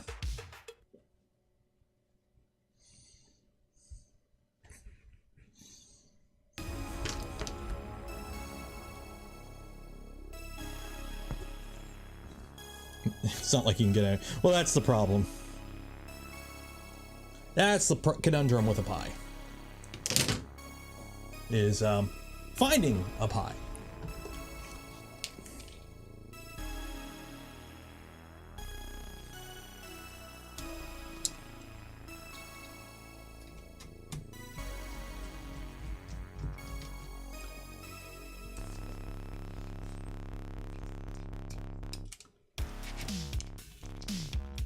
There we go. Easy peasy. So there is plus, plus, plus. Now we do negative, negative, negative. So let's make some jumpers up first. Go. Get that done out of the way. What gauge wire do you use to the PSU, to the Manta, and to the CAN board? I'm using 18 gauge. I'm using 18 gauge. That's kind of what I like to do. I like to, here's the thing. It all comes down to like, technically you can get by with 20. You can get by with 20, okay? But the way I like to do things, my personal way, is mains voltage. I try to stick with 16 gauge because it's 16 gauge in the wall for mains voltage, so 16 gauge for mains. And then, I will also usually, when I wire stuff up the way I usually do it, I'll usually do also 16 gauge from the power supply to the controller. That's usually overkill though. So in this case, this kit came with 18 gauge, so we're using 18 gauge. If your kit only has 20 gauge, use 20 gauge. You'll be fine. But that I just like, I like over-speccing when it comes to power. Just because I have a lot of printers in my house and I like my shit not catching fire. Not saying it's unsafe, I'm just saying, you know, I like overhead. I like overhead. How are the LDO kits? Have the Pi included, do you know? I don't think they have Pis included with the LDO kits. I think they do not have Pis at this time. I believe they used to, though. At some point.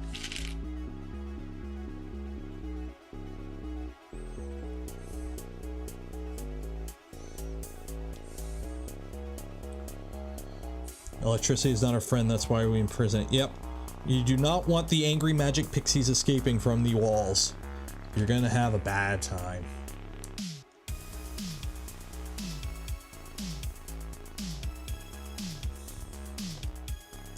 Sparta 3Ds come with one, or with one. There you go. But Sparta 3D is Canada, so if you're in Yankee Doodle Land, you may have to pay a little bit more to get it, because you know Canada tax. No Pi, yeah. They're just so hard to get, and especially if you're a company trying to get like a Hey, I need to order a couple hundred of them. Oh, good luck. Come on, strip. Yeah. Spider 3D to the US is very reasonable. That's good.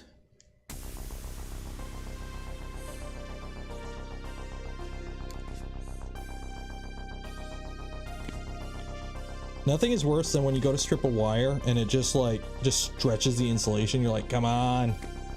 Okay. Try again.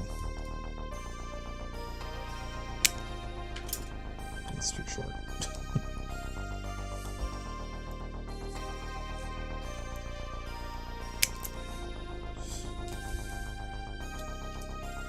$25 a spool for 4 spool ships.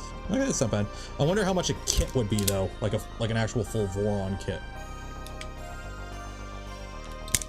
Yeah, good enough.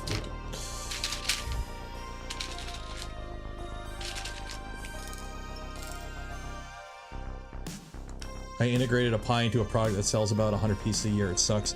Yeah, I believe it. I do be believing it.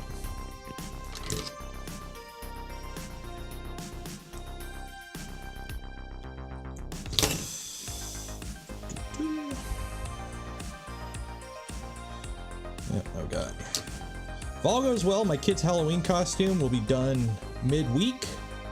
I'll get a video out of it, and it'll cost me like 20 bucks. So yay! If everything works out.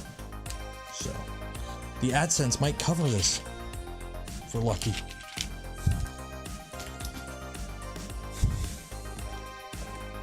Just really hoping this, has anyone printed the, anyone here have a bamboo? Print the Polymaker, what is this? Polylite PLA Pro at the stupid high speeds that the bamboo does. Has anyone tried that stuff at that speed? Speaking of Polymaker, if you want to win some Polymaker filament, link in the description. We give away a spool every stream. You could win some today.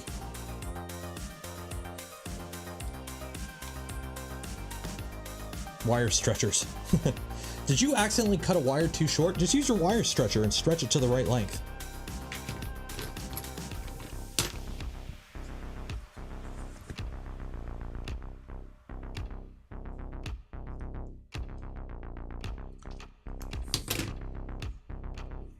Okay.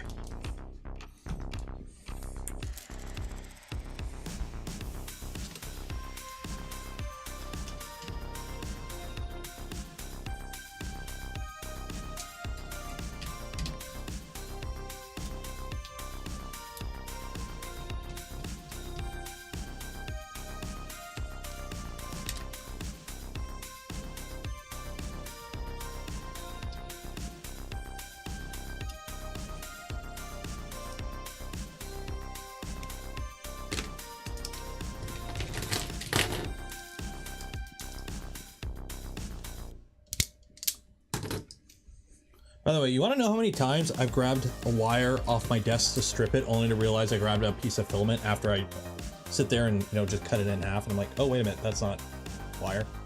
It doesn't happen often, but it's happened more times than I would like to admit.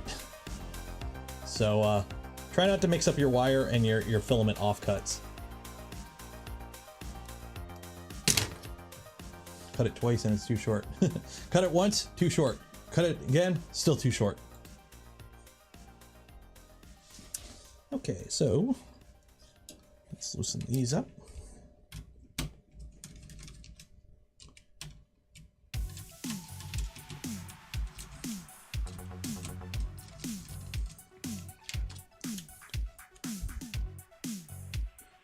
Okay, so fixing downwards.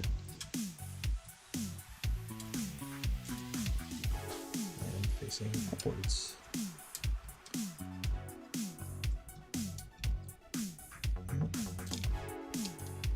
There we go.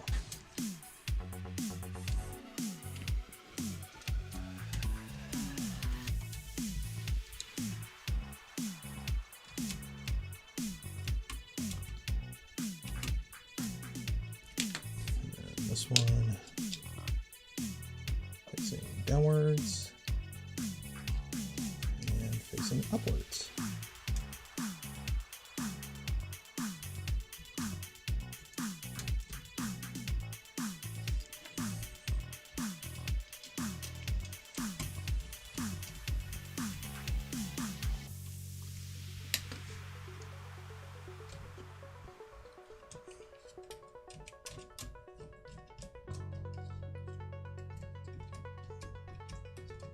Oh, actually, spin this around, face that one upwards. Yeah, sort of. There we go. There we go. Okay, so positive, positive, positive, negative, negative, negative, positive, negative. Booyah. Okay. So bed power, power, motor power. So it all powers off the same line. The daughter board. Yeah, this is the Big Tree Tech Manta M8P, and this is a, they call it the, what is it, the CB1 V2.1, CB1. So it's not a Raspberry Pi CM4. It runs a H616 all-winner chip, but it does run the NICs, so you can run Clipper on it. I don't need motor power? What do you mean I don't need motor power? But I want power to my motors. Is that only motor power if you are running, let me pull up the actual manual. Is it one of those boards where you don't need power? Because here's the thing, I remember there's some of the boards you need to run motor power all the time, and then some of them you don't if you're running VCC, like your main. Well, screw it. And it isn't gonna hurt it. Is there anything in here about power?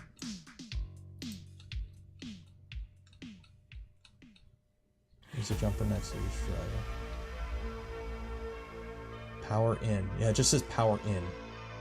Pin out.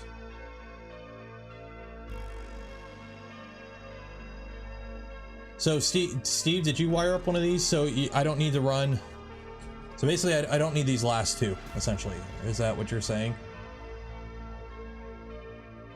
I'm trying to find it in the manual here. This is the thing, everyone does it differently. I think spider boards you have to send it in. Okay, so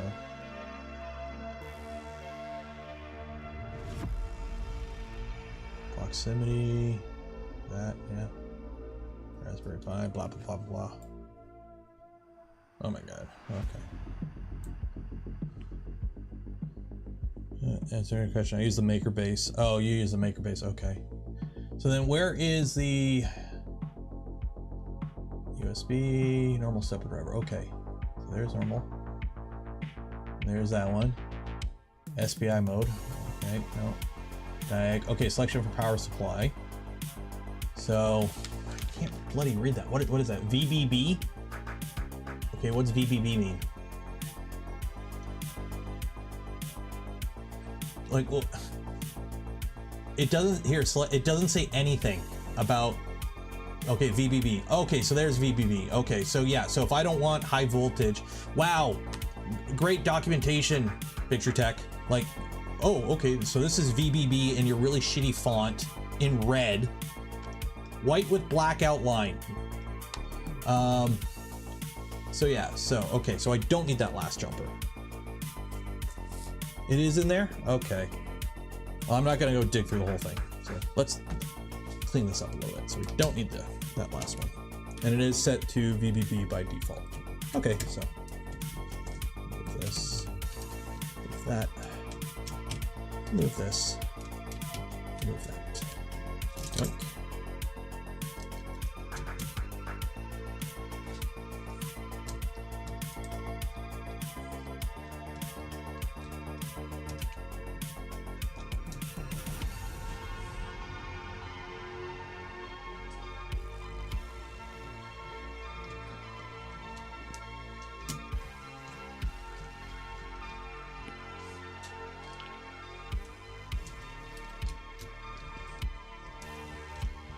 Okay, there we go. Also, another little tip. You know how I just took these wires out here? don't be lazy and leave these loose. Tighten them down. I mean, sure, we have a little cap here and cover, but you don't want to leave like this screw loose. And then after your printer runs for a month, this screw suddenly becomes loose and decides to go on an adventure underneath your printer. Like, let's be honest, gravity will keep it from going anywhere, but you just don't want, you know, you don't want metal shit falling out of the bottom of your printer usually. Okay, so there we go. So all the voltages, okay, so everything's VBB. Okay, so we're good.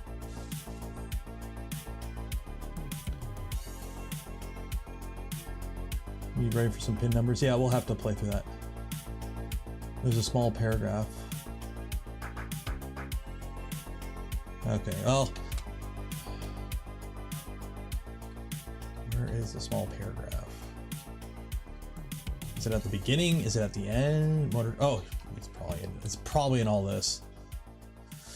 Product size, maximum output, maximum current fan, total heater cartridge, extended, driver working, motor, dual interface. See this right here, motor 3, dual motor interface. Why? Ugh, I hate legacy stuff like that. Okay, so what this means is motor 1, motor 2, motor 3, motor 3, motor 4, 5, 6, 7, 8. I hate when they double it up like that. Yeah, it is motor 3. Yeah. Just if you're gonna double it up, double up the first one, double up the last one. Don't just double up some random one in the middle. Because that is super annoying when you're plugging everything in and it's in order and you got, look at it, it's like 1, 2, 3A, 3B, 4, 5, 6, 7, 8. We're past the point of the Cartesian XYZ Z2 extruder 2 being the norm. Just label them 1 to 8 and then 2 8s, 8A, 8B, or 1A, 1B, 2, 3, 4, 5, 6.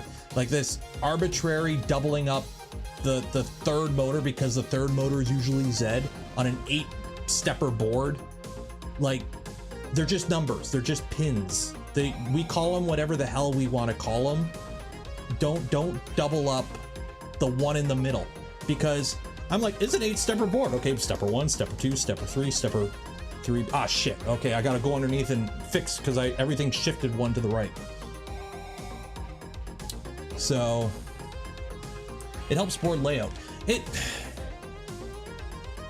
Yeah, I guess you could. Well, you can make the traces go wherever the hell you want. Let's be honest. There's enough room. Like you could have started this a little bit further over, or started over a little bit. You can make it work. You can make it work. Because this right here isn't on every 8-stepper board. Not every 8-stepper board does this.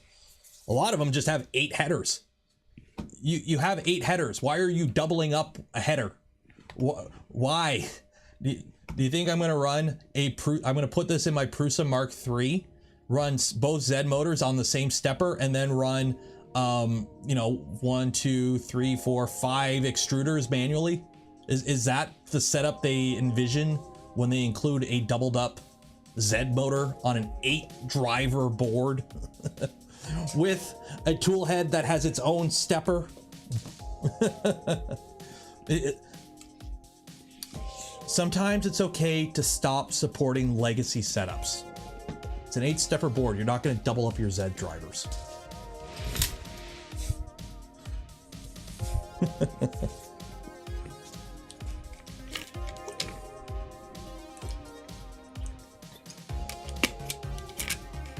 Jan Yanda, yeah, it doesn't make sense. It is straight up legacy, because let's be honest, most of the people in these companies that develop this stuff don't play around with 3D printers. They just make what people buy.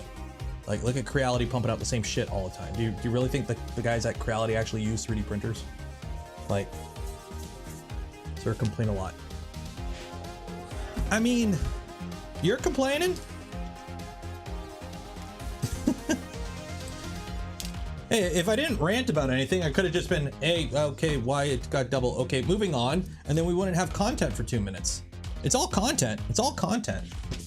Okay, so now, what are we going to do, class? What do we do at this point?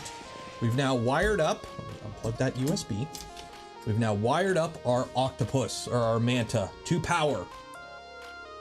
So before we go and plug anything else into this, I'm going to feed this some juice and make sure this don't go kablooey, because I don't want this to go kablooey and take out this and take out my tool head.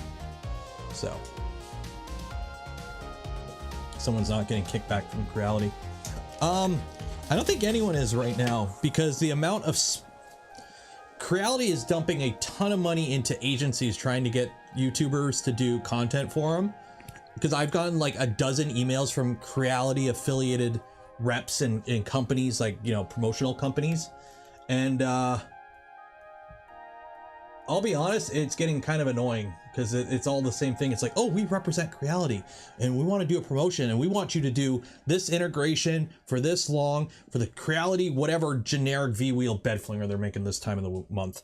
So yeah, I got a feeling Creality's hurting right now, because let's be honest, you can only make the same thing, you know, for so long. Okay, so just double checking. We know this powers up. V positive is positive, and that goes, and that's red. Red goes to positive, and V negative goes to negative and negative. Okay, we do have the bed wired up, but that shouldn't do anything. 3, 2, 1, go! Yay! We got a little light on the this guy, and we got a red light there, and that's about it. Okay, turn it off.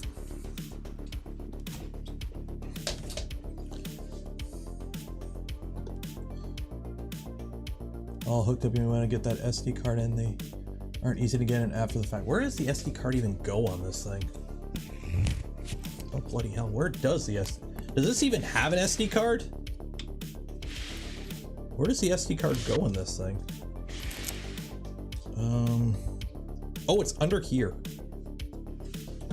It's under here. Oh jeez. Whatever, we'll figure it out. So let's start hooking things up.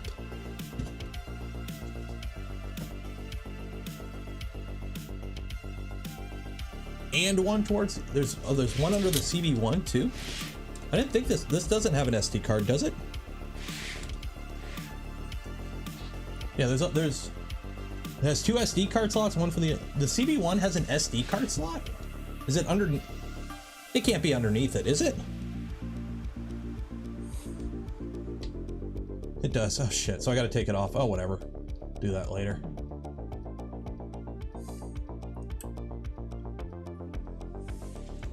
Okay, so let's continue wiring everything up. It's under the Mobo. Oh, under this. Yeah, it's under this, so I can easily just unscrew it and take it off. And the other one's right here, which I can get at, so that's not a huge deal. I do want to shift this over to give me just a little bit more room though. Not too far over, because wow, these fans are not going to get cooled at all. I really should spin this. I don't want to spin this because the power goes to there. How the hell am I going to get airflow over there? I'm getting no airflow to these. How am I going to get airflow to those? I'll just move one of these around, get some fans in the right way.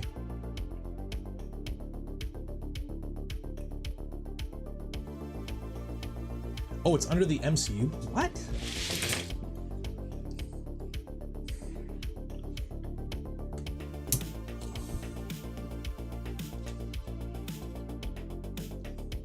Yeah, there's an SD card there. There's one here and one there. Oh, I can get at them. Okay.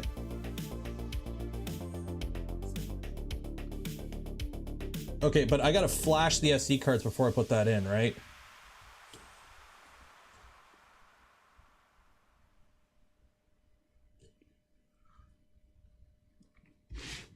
Whatever. So the plan, by the way, what time is it anyways? Yeah, we're at 10 o'clock. We're just gonna keep wiring. We're not gonna get to any firmware stuff. So let's get this at least wired in, and we'll fiddle with firmware later. Okay. So this goes there. Cool. Cool. Okay. So I gotta feed this guy power. So if I'm not mistaken on this guy, because this is where power goes in. So power goes in here, and can Hall or can H, can L also go in here from, or no, go out. Is this going in or is this going out? I don't remember. I gotta look up, is there a manual for this? I gotta read the manual on this stupid little thing. How do you wire that out? What is this thing even called? Oh my god. It's picture text, I didn't put the name on the top. Fuck. U2C V2.1. Big Tree Tech U2C V2.1.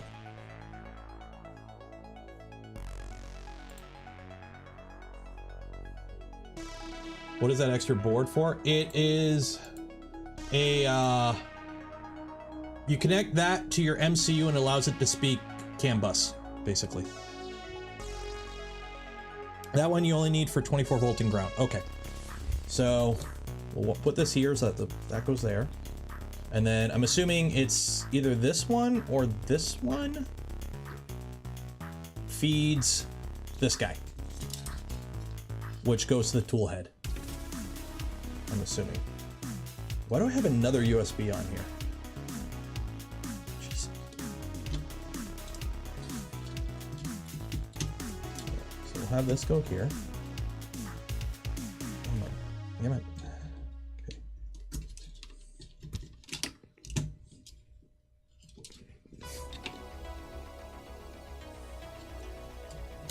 So that goes there. So this talks to that via the USPA. Input shaping, maybe. I need to get like a 90-degree.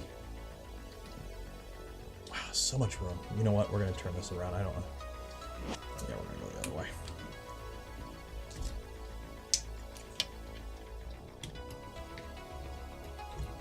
Yeah, that makes a little bit more sense. Whoop. Somebody might be at the door. One second. We might have a visitor. Let me double check. We do! Hey, buddy! Aw, who's a good boy? Oh, you want the pets? Oh, I don't want the pets. Oh, the pets.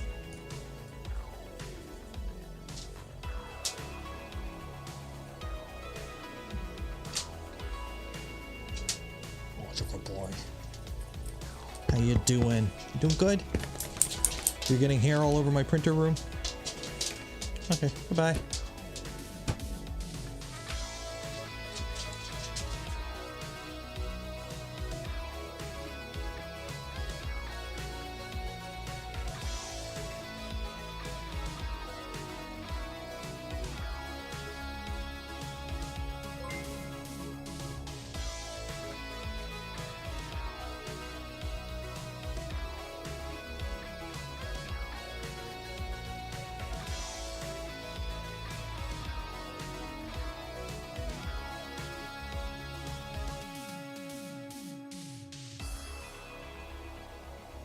Apparently the little guy didn't go to bed too well tonight. Doggo! Duff 699. It's been a while. How you doing?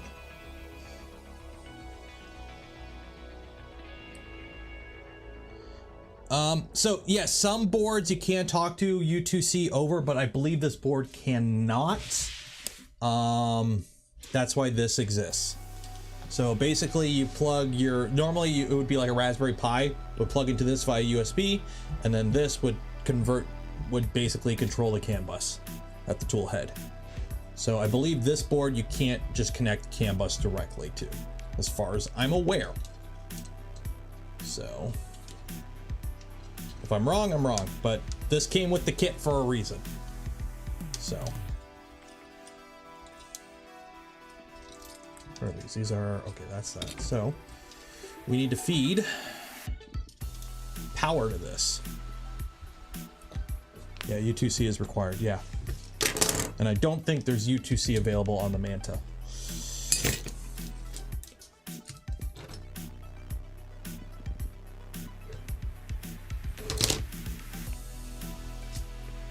Yeah, there's no CAN bus controller on the Manta, yeah.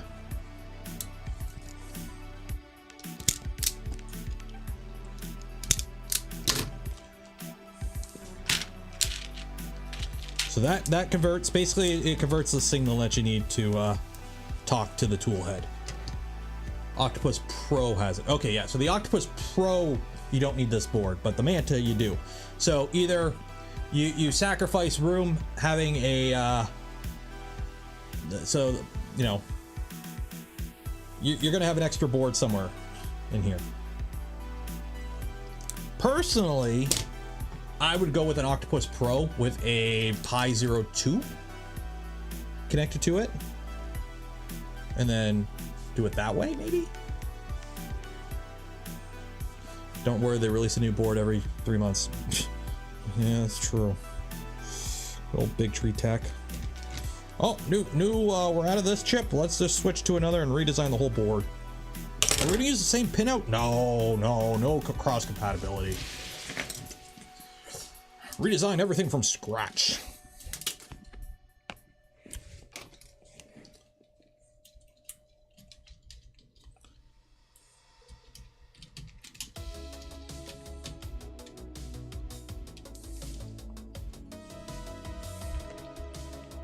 Manta Pro. I'll be honest, there'll probably be a Manta Pro in a little bit. That's just kind of how they do.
There we go.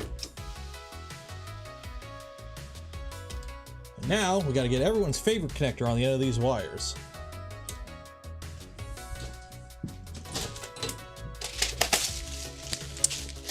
Barrels.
Here.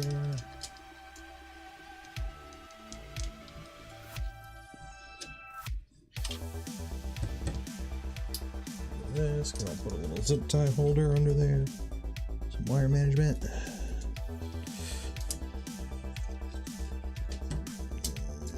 Under that, Octopus. Of course, it's catching on absolutely everything.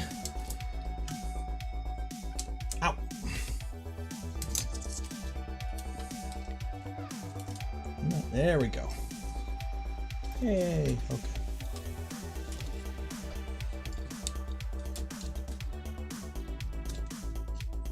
There we go. Okay, so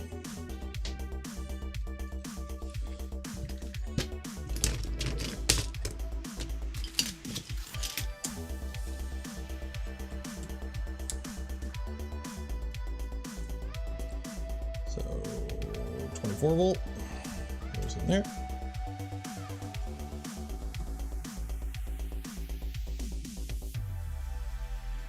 And ground goes in here. Might drop it.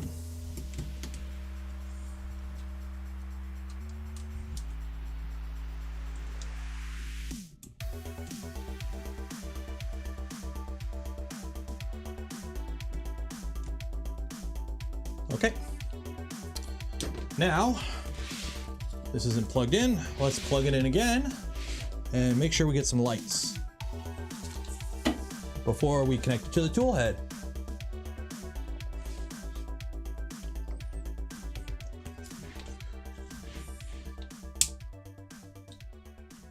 Oh, we got green light there, lights there, everything's lit up. Okay, turn that off. Unplug. Okay, now we got to connect this guy. So this is 4 wires that comes from the tool head, and we've got basically plus minus power, and then 2 wires for the CAN bus.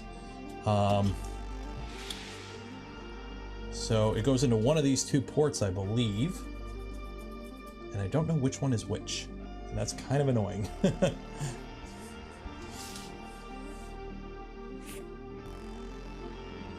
We got 4 wires here.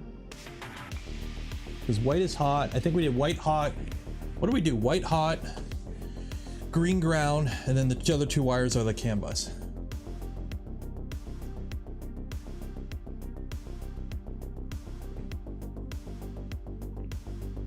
So how the hell, oh, here we go.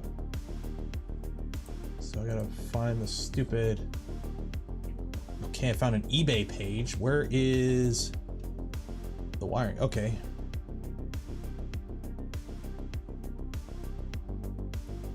CAN bus in, okay. CAN out.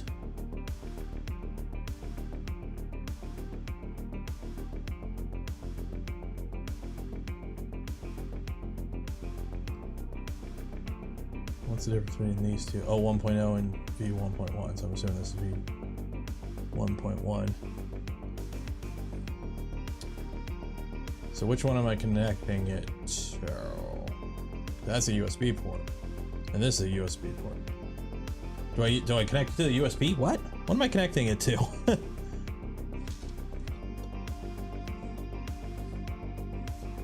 Okay, yeah, so you use this black one here that connects to this guy, yeah.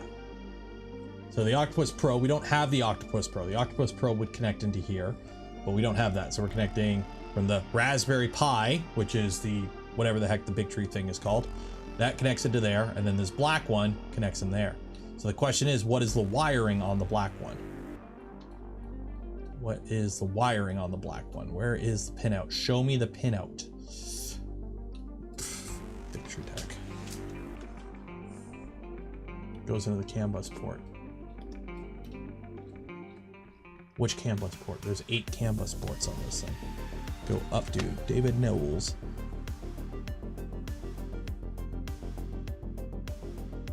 It's on the bottom of the board. Oh, it's big tree. I know, but I hate, you know, taking the board off.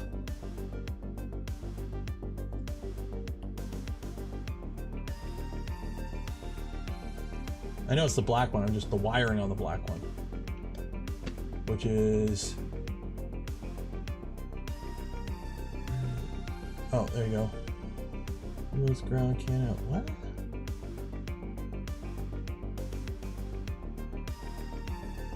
Okay, so it's the opposite side, so it's...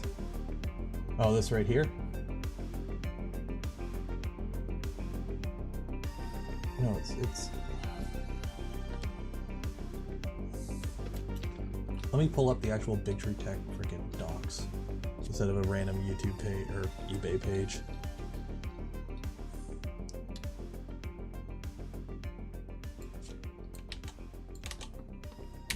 So I don't want to assume it's wired up the exact same way as the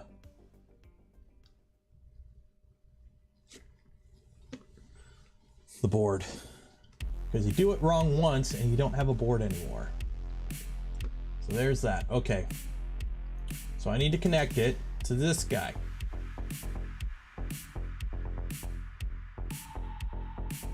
Wiring diagram. Cool. Get.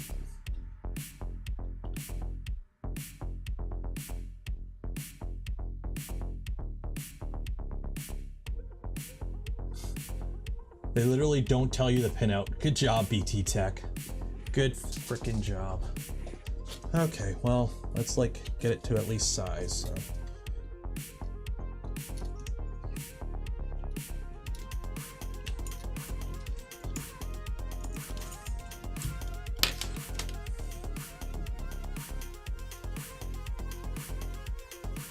Oh, I see it. Okay.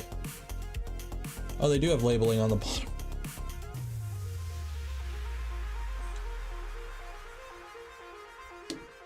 Oh, jeez. Freaking Big Tree Tech. Like, seriously, guys? Are you that incompetent? Okay, so that's L, and that's negative. So, I'm assuming the shorter one, that's negative, that's... Okay, jeez. So I've got... Looking at the bottom... I've got negative,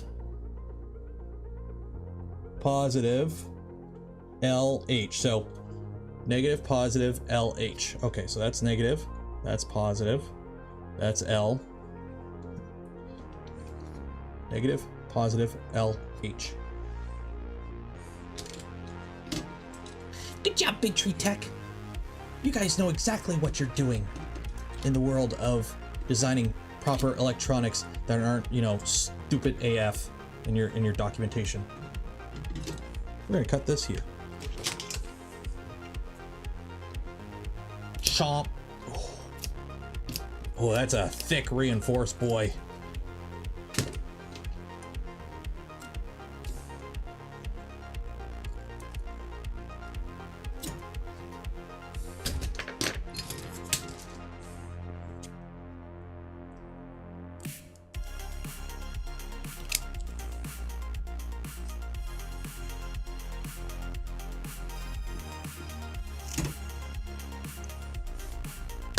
Oh, I still got plenty of cable.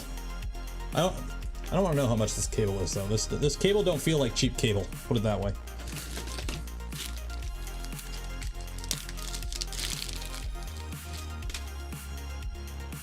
Yeah, Big Tree Tech, like, here's your documentation. This connects to this, which connects to this. And we'll give you the pinout for this, but we're not going to give you the pinout for this. But on the bottom of the board, it's labeled. But it's, you know, Big Tree Tech, so it's the bottom of the board. So good luck, you know, fiddling with it while, you know, the board is installed with anything. Way better than Mellows. Well, we'll find out in a minute when I, you know, power everything up and hopefully we don't, you know, kill the whole bloody thing. Because that would be annoying.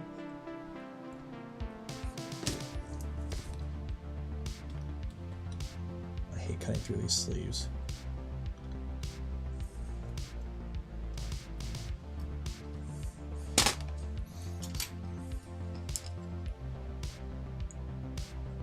Like, I know it's armored, so I'm not too worried, but I'm still kind of get an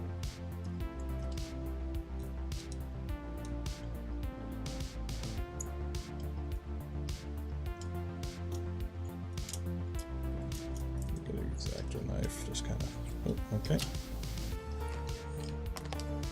Volume's a bit low. I'm kind of mumbling right now because I got to cut through this stupid reinforced sleeving without damaging the wires underneath.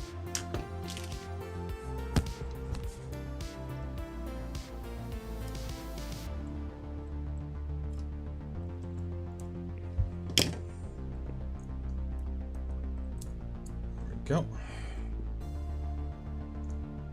Another stupid sleeve.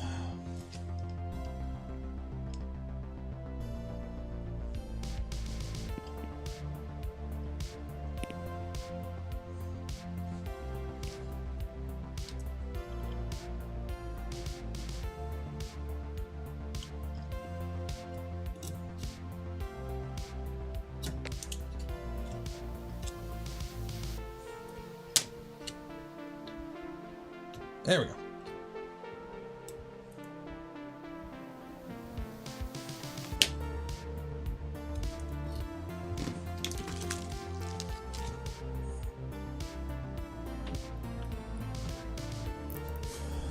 There we go.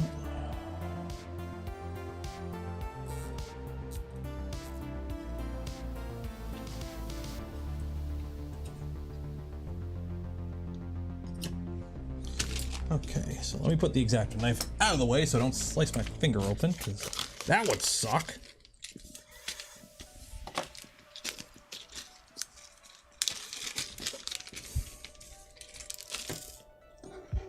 Okay, so we get two chances at this really, because there's a big one and a little one. So we're gonna go to the big, we're gonna go to the little one because that's what we have up top. So this connects into here. Okay. And okay, so negative is ground.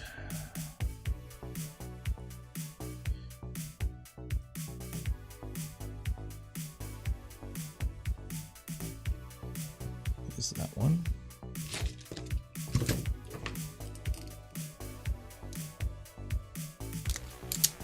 Seriously, I don't want to.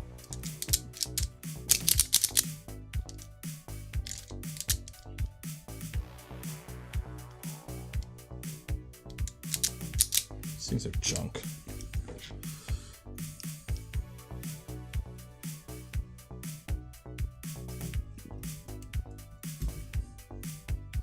This cable is too good. There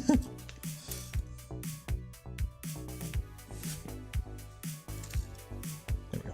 Okay. So those are, which pins do I need here? I think I need yeah, these ones. Okay. Where are my crimpers? We have the connector from the top. Top left is CAN, but top right is H. Yep. Bottom left is ground. Yep, that's what it looks like from my side too. The thing is, I can't remember which one's L and which one's H, so I'm gonna have to reference the tool head that I've already done.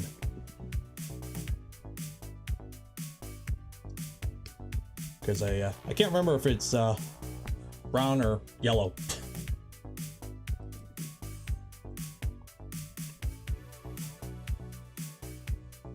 Probably would have been smart to like, oh, this one has this many letters, so I use that. Okay.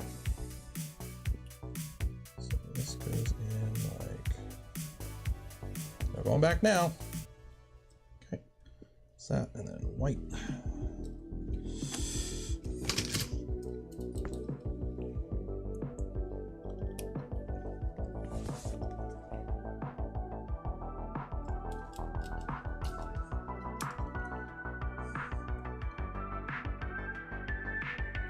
I'm just realizing I don't have to wire up fans on this really, but I did drop one of my, oh geez, I only got one extra. Okay, because all the fans in the tool head are part of the can, so they're just there.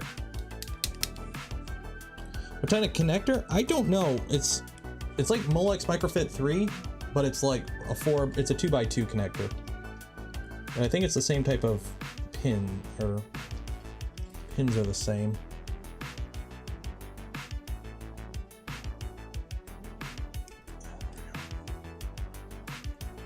There we go.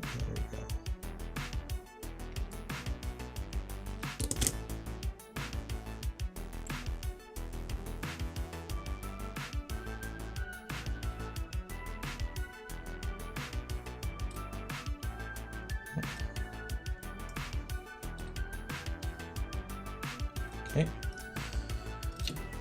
And now I have which color here? Gotta match up the colors.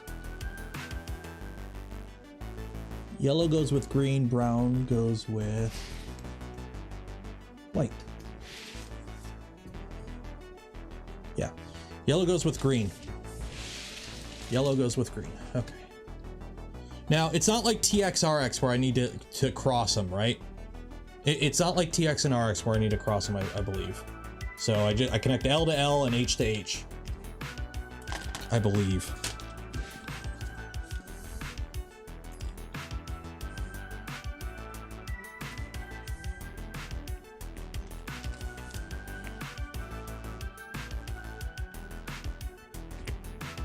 H and L can be on. Yeah, straight through. Okay.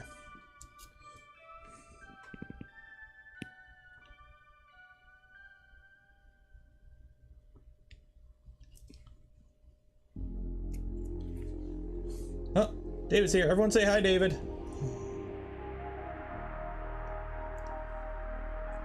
Okay. Now let me double check with this EBB36 diagram because I want to make sure I'm doing it correctly.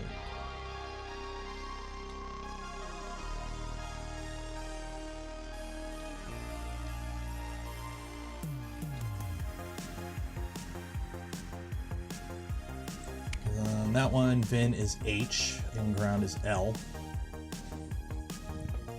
On this one, ground is L.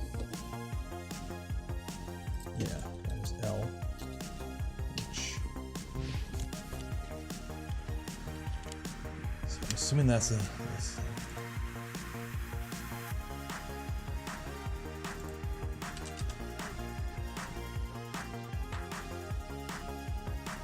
Let me just pull up the EBB36. EBB 36. Right. Big Tree Tech. Okay, whatever. It's funny. The AliExpress page is half the time the fastest way to find the wiring diagrams on these things. No, that's not the right one.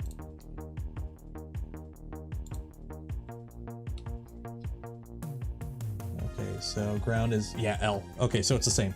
So it's the same. Okay. Yeah, so.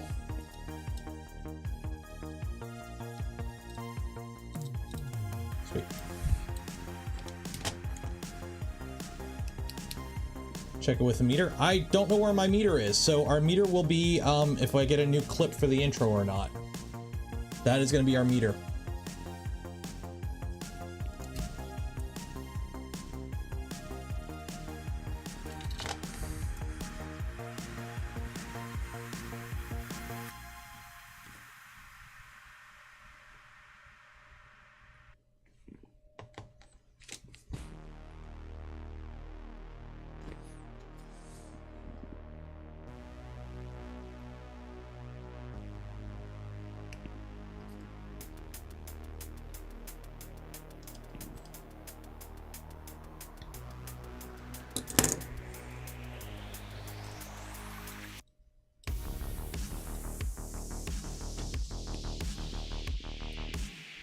Okay.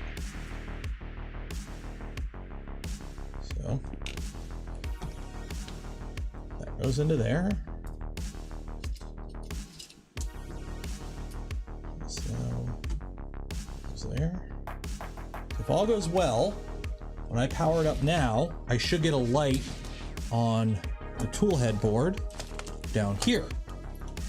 And if all goes not well, we get a new clip for the intro.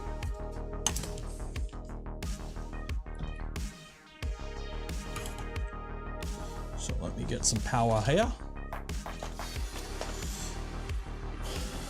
Now, to be fair, I do have extra tool head board, but it's a mellow one, so we'll see. TFH, yeah, I don't need to send you more shit. Well, you only have to do if Big Tree Tech's documents are not right, which, let's be honest, I don't have the most trust in.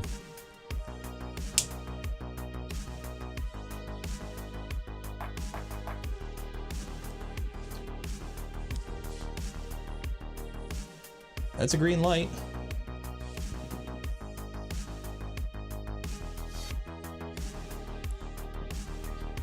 So I think we're good there. It's a green light. I like green lights.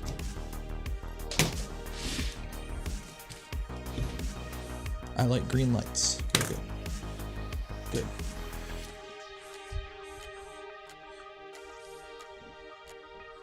We are good.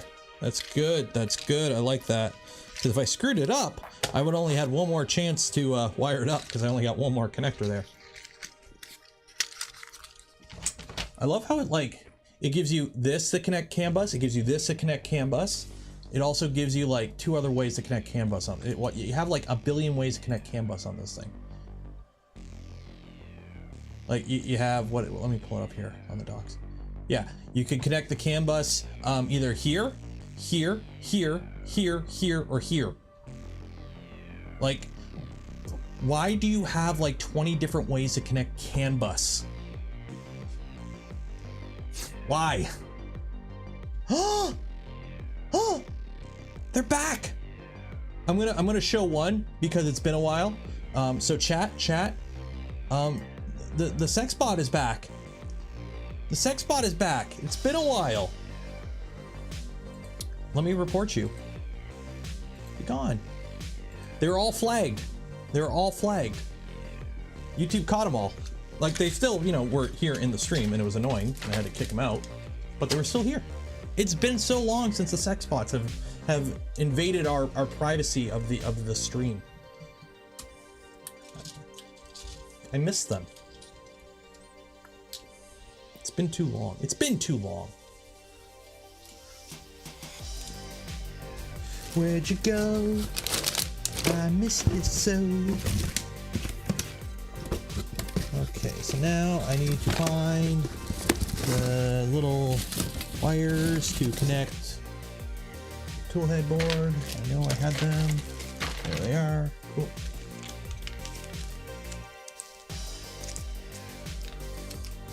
The sex bots. Yeah.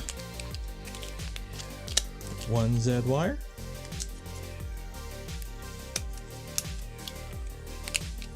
Two Z wires. 3 Z wires.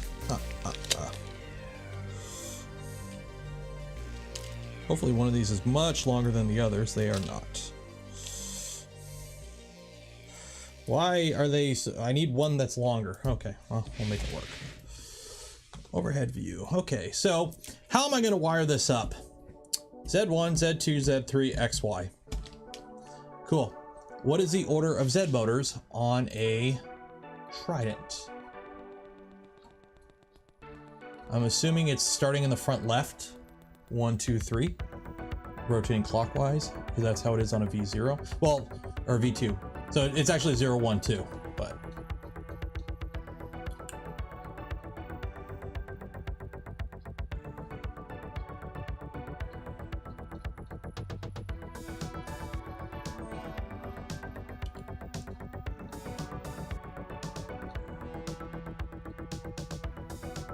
Trying to find it in the, there is anything in the manual about it. Extruder motors. 3A, 3B, 3C. Okay, here we go. Yeah, so they got Z right, rear, left. So, yeah, so it's starting in the front right. So, front right because it's upside down. So 1, 2, 3. Hopefully I got enough distance. 1, plug you in. Ooh, it does. Oh, it just barely reaches. There we go. 1. This is 3.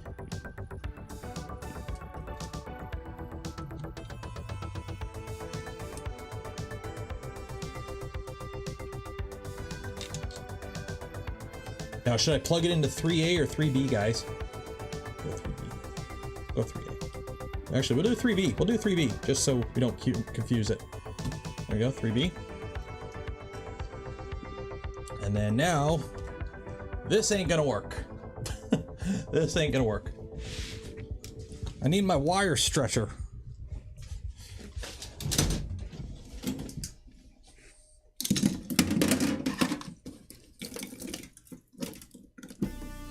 I mean, I could have just used a different wire.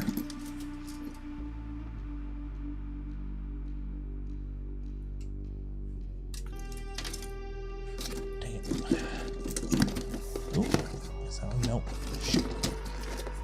What about this one? What about this one? What about that? Oh, that's a different connector. Shoot! Oh well. Yeah, I can't be lazy. I gotta extend the wire. I was hoping I would have a spare wire somewhere, but I do not.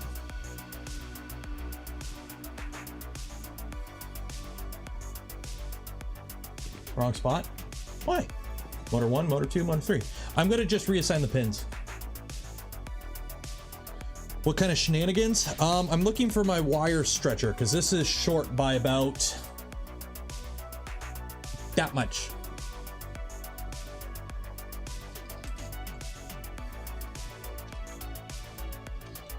Yeah, we need to extend this by about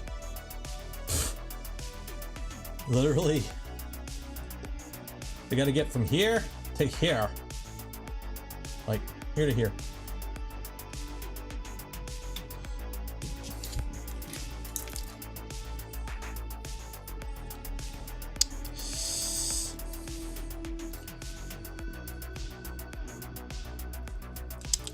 Is what it is. Okay. Quick soldering time.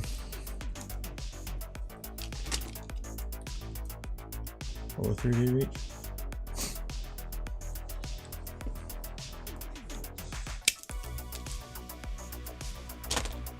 Make an extension. That's what we're doing. I'm going to solder up a quick extension.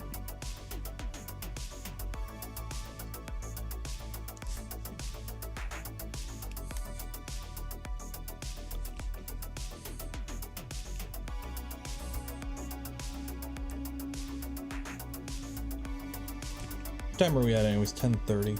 Don't forget, if you haven't entered for your chance to win some filament from Polymaker, we give away a spool every stream.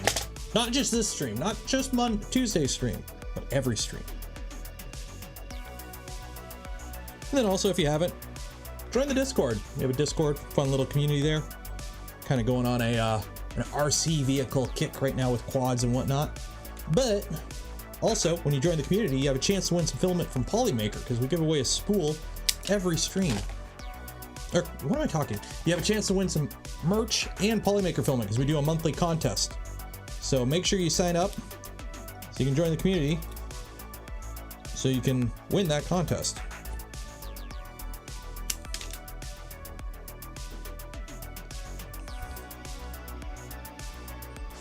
There we go.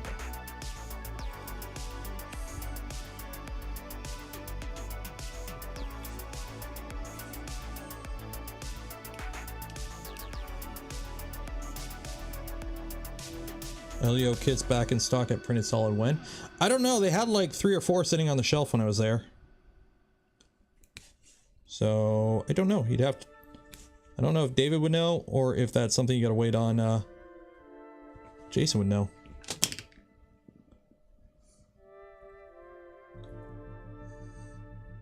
Because I don't know if David's still here. It's past his bedtime.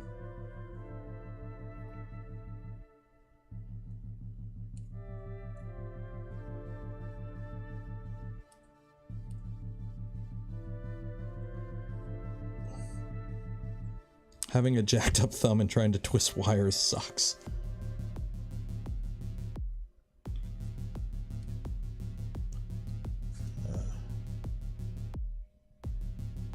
There we go. Okay.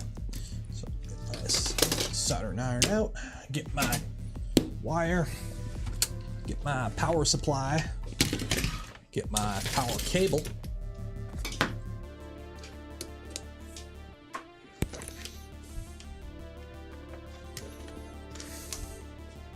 Give it some juice.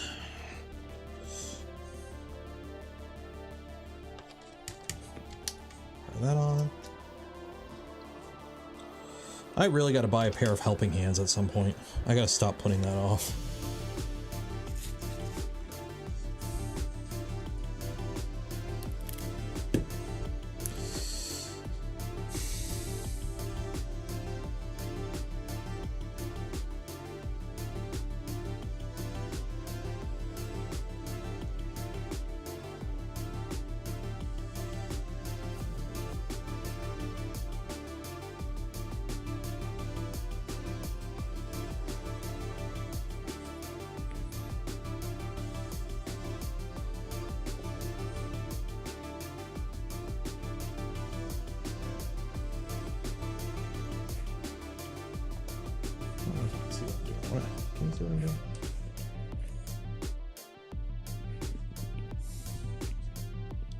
So what I do is I bend the solder so that it's upwards.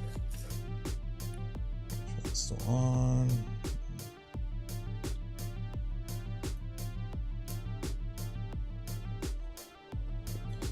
And put the wire over the top, and I just kind of tin it like that. There we go. So that one's tinned. So all my wires are tinned. Do this one, same thing.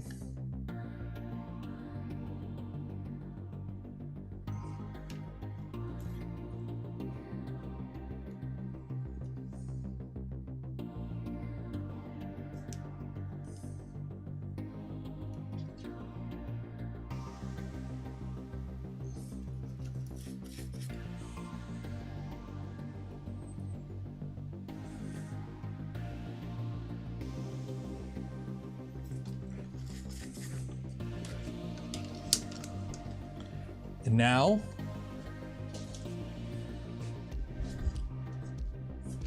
our heat shrink sleeving. 3D print a helping hand. I probably should. But the thing is, like, the ones you buy are so much better. Like, much better. And then remember kiddies, when soldering, remember, this is how you solder, right? You strip your wires, you tin your wires, you solder your wires together, and then you put on the heat shrink. Oh wait, always remember.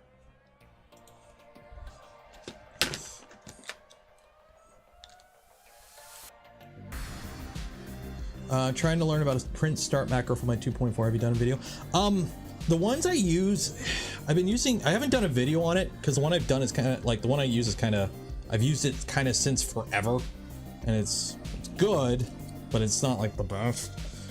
But the one that comes with the default Voron profile is pretty good, because literally all I do, it's for my V2 and Trident, and actually most of them, if they haven't, heat up bed to temperature. Okay, heats up bed to temperature. Then I heat up the nozzle to like 180. Then I do either QGL or the bed tram or a bed probe, whatever motion of making things flat the printer you're using does that at 180 nozzle. And then it does a home, does an XYZ home. Then it goes to the middle of the bed, and then it heats up the nozzle to the final temperature of whatever temperature you're printing at. There's like a little macro or a little line that you use to pull that info from your slicer. And then it does a final XYZ home at temperature because it clicks off the Z probe. And then I do a purge line, and then I just go do print. So it's not that complicated. It's literally preheat, probe, final temperature, Z probe, purge line, go. And there's a million purge line G-code samples out there.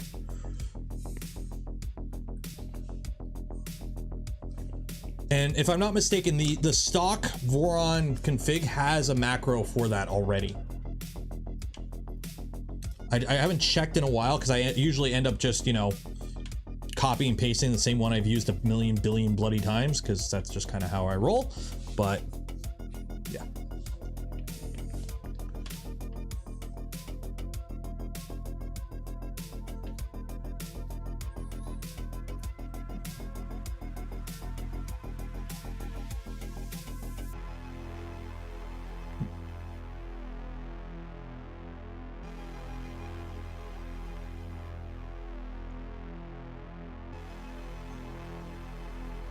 Dang it. Come on. There we go. Okay.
green to green, red to red, blue to blue, black to black.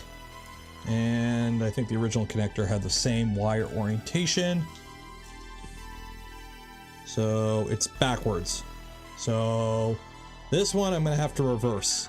So this Z motor, I gotta reverse the direction, but we will get to that when we get to that, because it's, actually no, I gotta reorder these pins. Let me reorder these pins so that they're the same. Let me put the heat shrink on first. Because remember,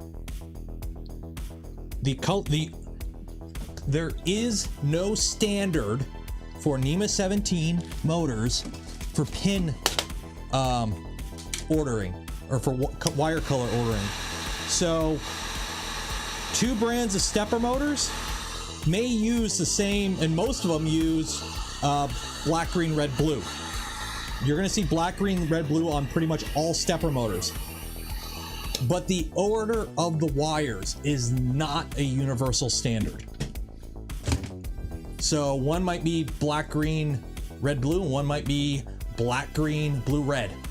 There is no standard. So whatever order is on the pin that came with your wires, that's what you're gonna leave it as.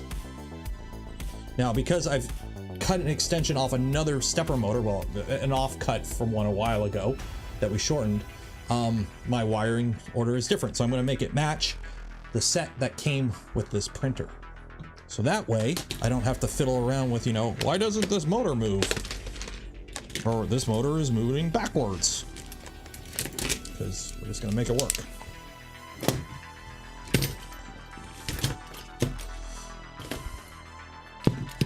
Once I find a pin to pin these. At one point this desk was clean. At one point. Not this point, but at one point. I'm trying to find my tweezers.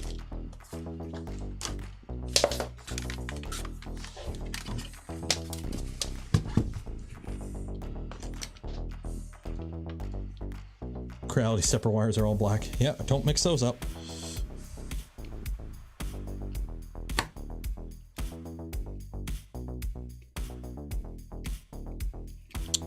These are the tweezers.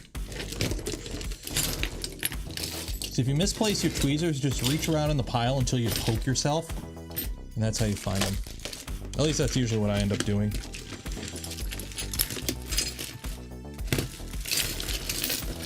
I have like 20 pairs of them. You think I would, like, you know, keep track of them by now. Are you a tweezer? No, you're just a... Ooh, this might work.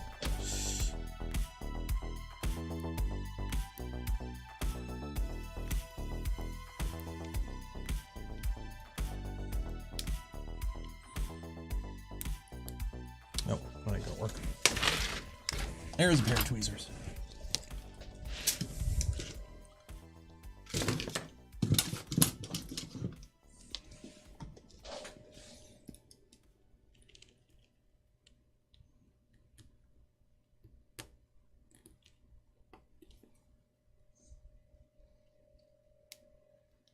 There we go. And if you don't know, there's like a little tab you push down that allows you to pull the wire out. If you've never had to de-pin a connector, most of them have them. Microfit 3s though, you need a special tool because they don't have it like open out in the open like this. You gotta like go in through the, I think it's the front you gotta go in through, or the back. And it allows you to push the little tab down to pull the wire out. There we go. Okay, so we're gonna make this match this. So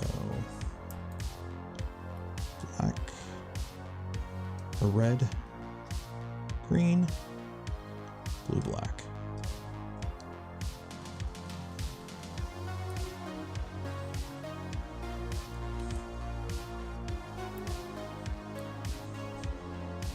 And also something else to be aware, when you push that little tab down to slide it out, you might bend it down. So it might not click back into position.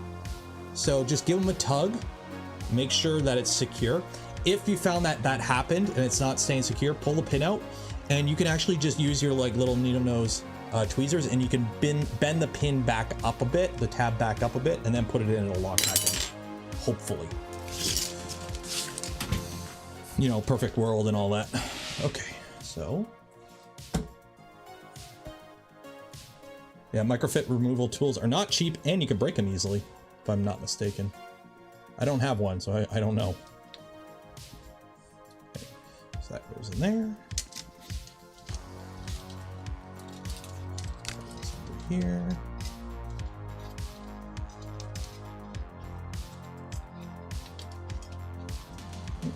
Slide under all this. Okay. Over here. Ooh, I made it just long enough. A bit of slack, but okay. There we go. Sweet. Okay, so that's Z1, Z2, Z3. And then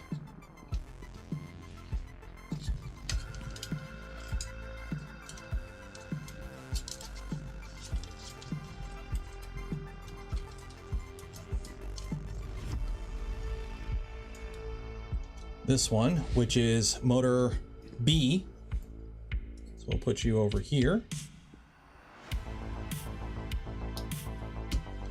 And then this one, which is motor A. I should probably zoom out a bit so you can see what I'm doing.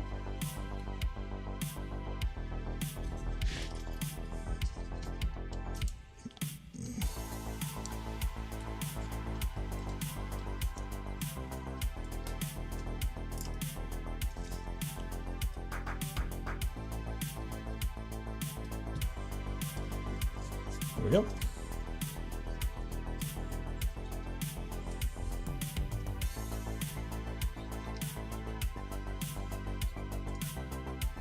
So there we go. So there's that. This is our thermistor for the bed, which will probably go into, I don't know where the thermistors are, like, what is it? Those are fans. Where the frick are the thermistors? There we go, thermistor bed right there. So we need some of our good pals, the JST connector. Frickin' hate GS connector. Yo, I hate JST connectors. All my homies hate GST connectors. Luckily, this kit came with a whole bunch of them.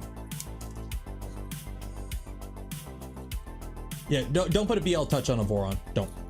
Too slow, inaccurate, and you'll kill it because the heat of an enclosed printer over time will kill it. So don't. Clicky costs $6. A PL08 inductive probe, which is more accurate than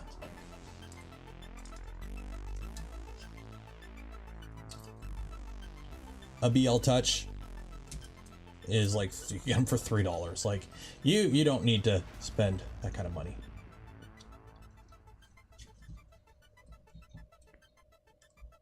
Right about there. Don't waste your money.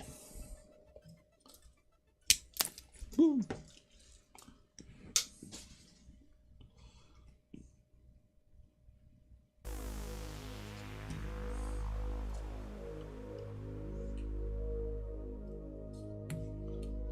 Dang it. I really need to get new wire strippers. Oh, these ones are done.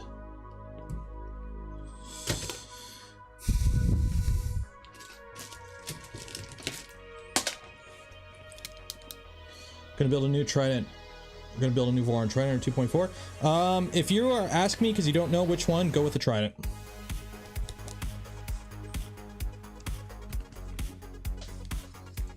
It makes the most sense for the most people, in my opinion. Plus, we're trying to get more people to build Tridents right now. Why? I don't know. Why not? It's a cool printer. Build one. I like it. This is a little one.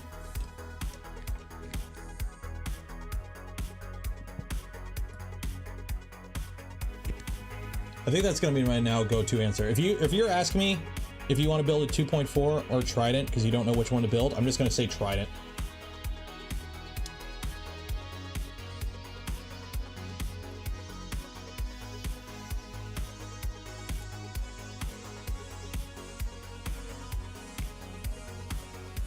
That's gonna be my new go-to answer.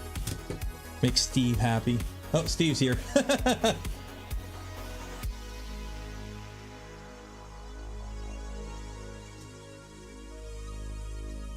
Because if you don't know, Steve is the designer of the Trident.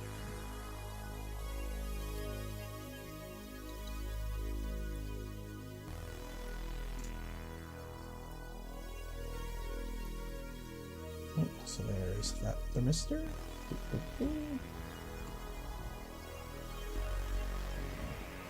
Actually, is that the right one? Thermistor bed. Yep. Tick. Cool. And then we have our Y end stop.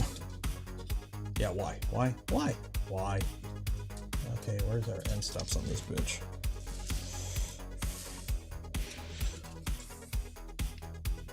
Thank you, Big Tree Tech, for labeling everything in a clear, concise manner.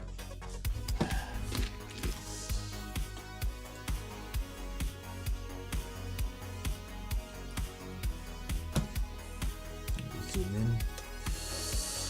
Where's my end stops? Where the frick are the end stops?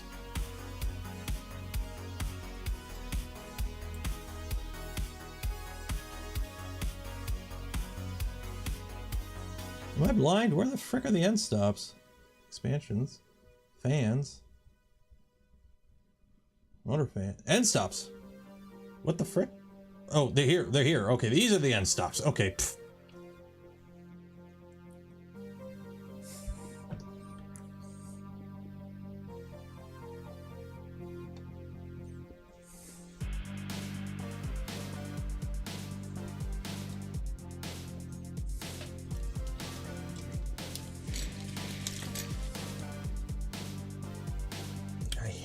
I hate connectors in the middle of a board.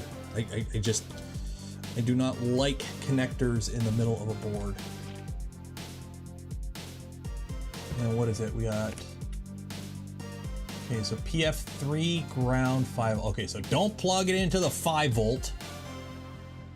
I think we'll just go right to this one because it's the shortest distance. Are we gonna do the short distance? How are we gonna do this? I'm gonna do the shortest one because I don't think I have enough wire to go. Yeah, so we're just gonna come across and just plug right into that one.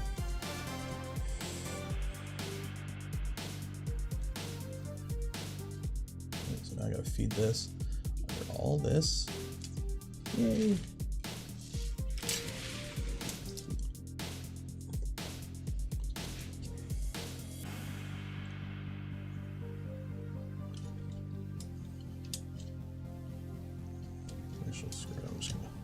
Screw it, I'm gonna cheat through the easy way, whatever.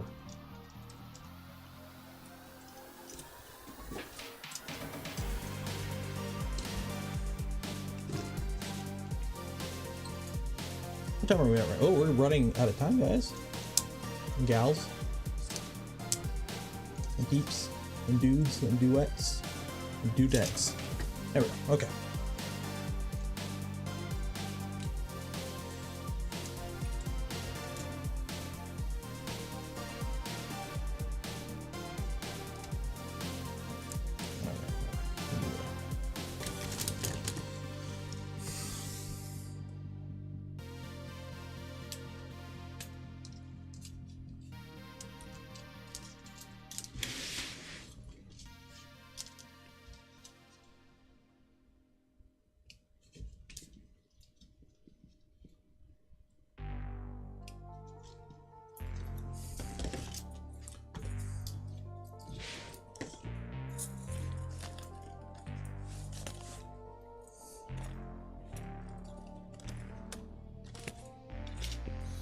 I don't even think I put a Z probe. Do I have a Z probe on here? I don't know if I have a Z probe on here.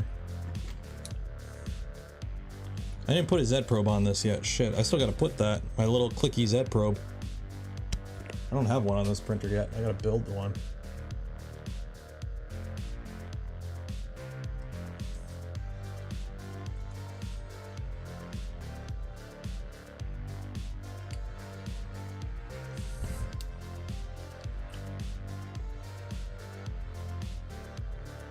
Any recommendations for a tool head on an ender? I have never modded an ender, and I only have one ender and it's in pieces, so I'm not exactly the person to ask for that. Go on Thingiverse, search ender 3 tool head, and whatever has the most downloads, that's probably the one you want.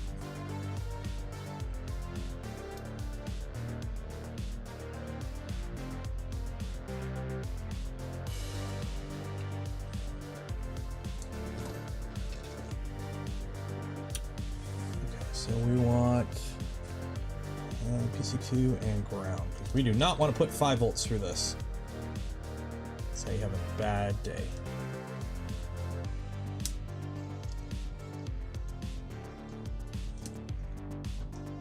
Okay, and I'm going to just kind of snake it around here just to clean the wires up a bit.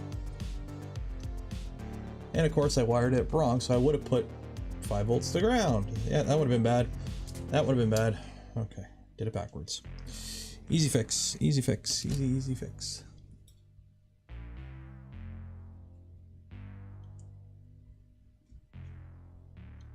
So I was looking at it backwards. Okay, that locks in, good.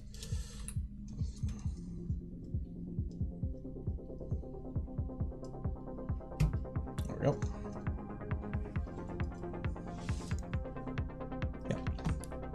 There we go.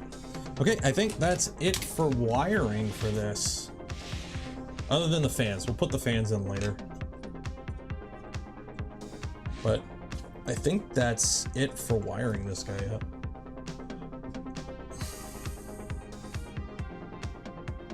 Because that's powered that. This, we gotta shove a USB cable in here. Let me... a USB cable. There we go.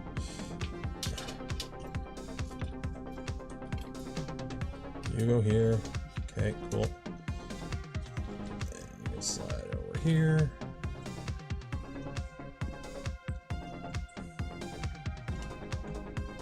And you can kind of just go underneath.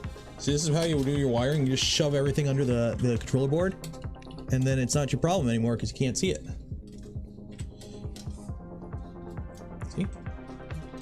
How do you wire manage? If you don't see the wires, you don't have to manage them. Shove you under there. See? And this just kind of sneaks up and goes. Boop. Just like that. Easy peasy. Managed. And then we'll just shove that down. I do have some of the stick down thingies to actually properly manage this and make it look not ass. Like this right here. I'm going to redo this. Which one is this?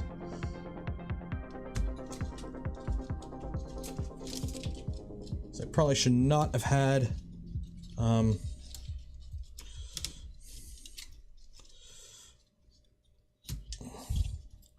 motors running over the power. I try to keep that stuff a little separate.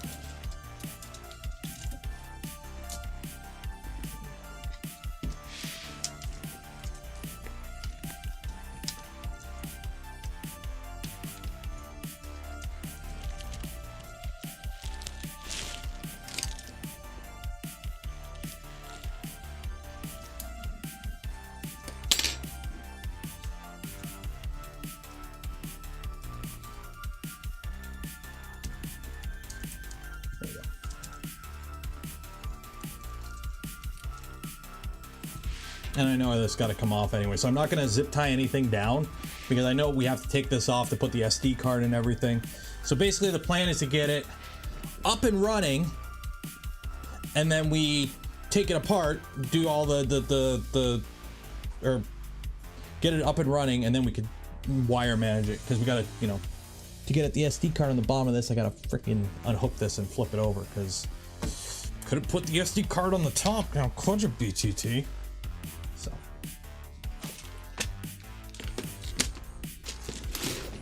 yeah, that's it. That's the wiring of this.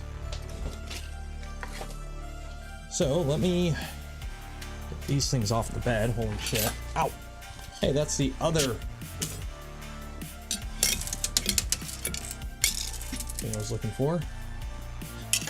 Freaking stab myself. That's always good.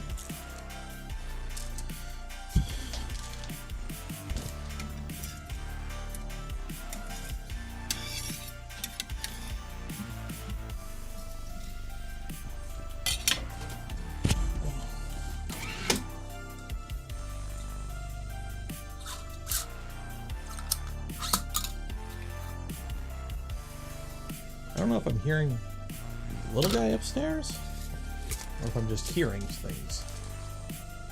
Wouldn't be the first time for either, but.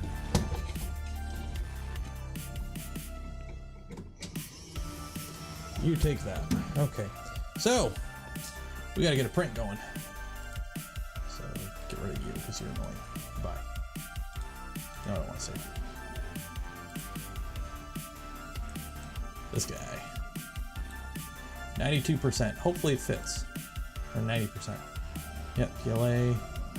No full calibration. Yeah, you know what? We'll do the full calibration. Frick it. Yeah, it's PLA. Oh, bloody hell. I don't have ABS loaded in the AMS.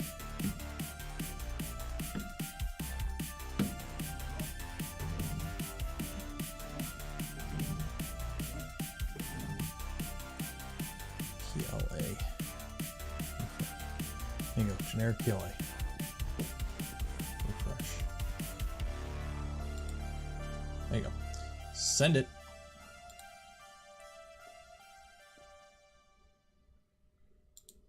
Yeah, good thing it's got to send over the cloud. We need motherboards like the Prusa XL is going to have. Just plug in the processor and whatever, and the MOBO, tons of connectors. Well, that's basically what this is. It's CAN bus. Like, this is basically that. We have 4 wires going to the tool head. That's it. We got positive, negative voltage, and then 2 communication wires. So.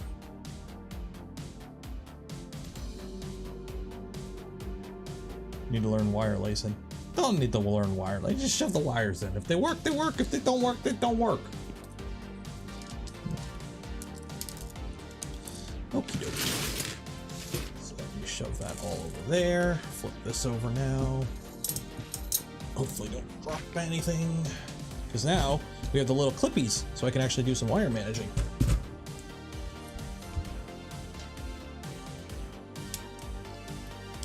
Remember, we didn't have the clippies last time, so I had to zip tie shit to make it look, or to keep it in position.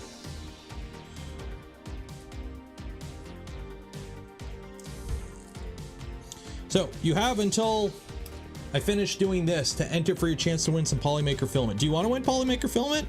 I'm sure you do. I mean, I would like to win Polymaker filament. I know you would too. So make sure you enter for your chance to win in the video description. I'm waiting for this to error out on me because it's been doing it. Weak signal. The signal of heat bed 4 sensor 3 is too weak. The electronic connection to the sensor may be broken. Cool. Ignore. It's been doing that for a while.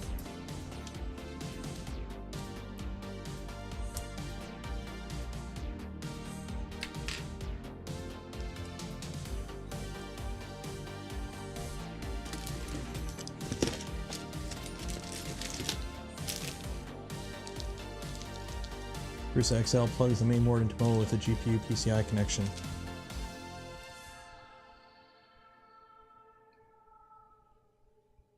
Yeah, because I do. Yeah. Well, it's just a connection. Like the connector doesn't. It's just a connector, right? It's could be the same way, just with a ribbon cable or whatever. That's just the connector they used. Plus, I can't say. I don't know how much I know.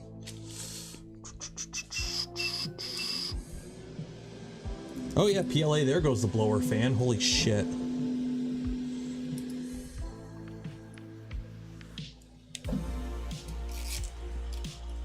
Quietest printer in the world. This is not. Open that up.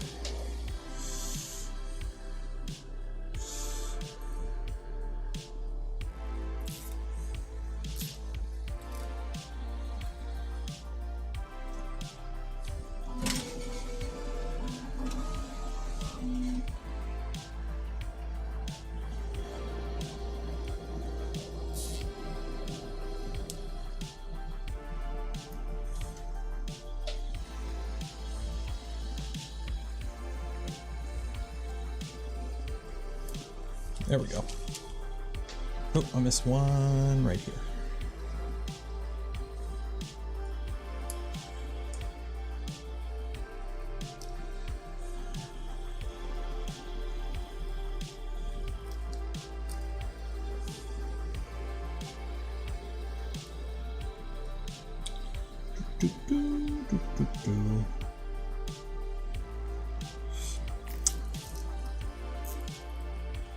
You know, current air cooling is cool and all that, but having a massive blower constantly going when you're printing PLA is annoying as shit.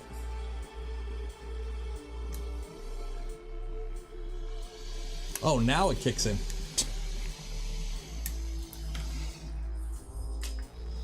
There we go. Ta-da! Ta-da! Ta-da! Cool. There we go. You go in there. Put all these connectors back in the box.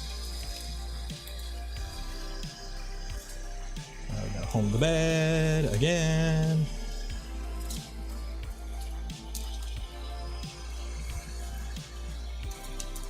Then I gotta slow the speed down to silent mode so I can actually sleep tonight.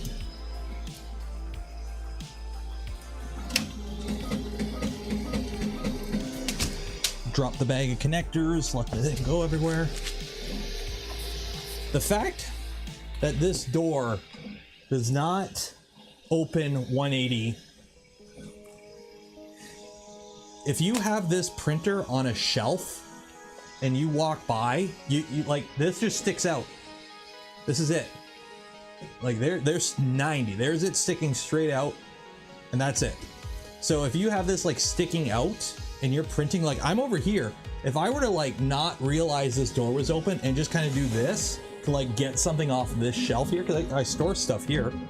So if I were to just like, okay, I need that spool of filament and do one of these and my shoulder caught this, I would just shatter this. I would just break it. And there's no easy way to remove the door. So if you're printing a lot of PLA, like this door is always open if you're printing PLA with this machine. It is removable with 4 screws. So it's removable, but holy shit, is it? Yeah, it's loud. This thing doesn't have TMCs.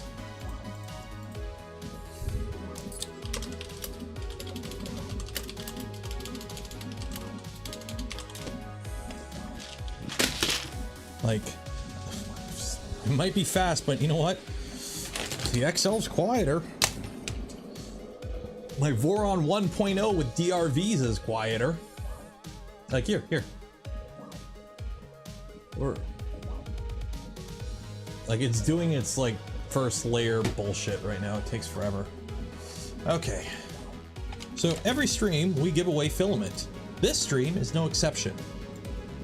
So if you haven't entered, you can try again on Tuesday. And Tuesday we're continuing with the second build. Hopefully we don't get distracted this time and have to end early. Ooh. There we go. Okay.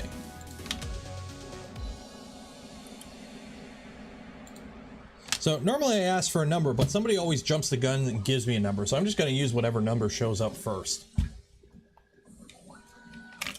Unless it's an absurdly high number.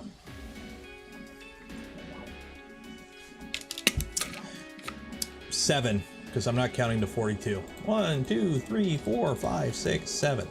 There we go. And YouTube doesn't care if you spam numbers in chat. It's all engagement. There we go.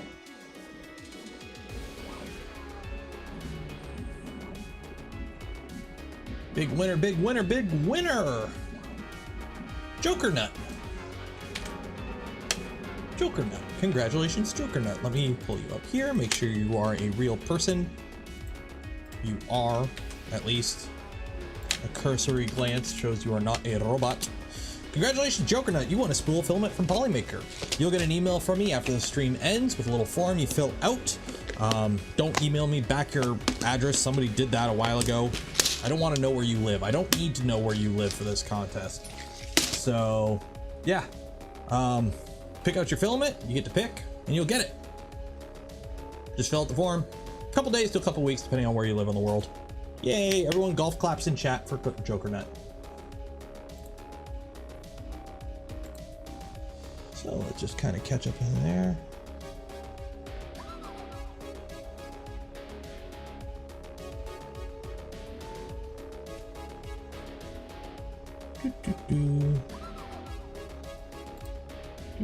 Aw.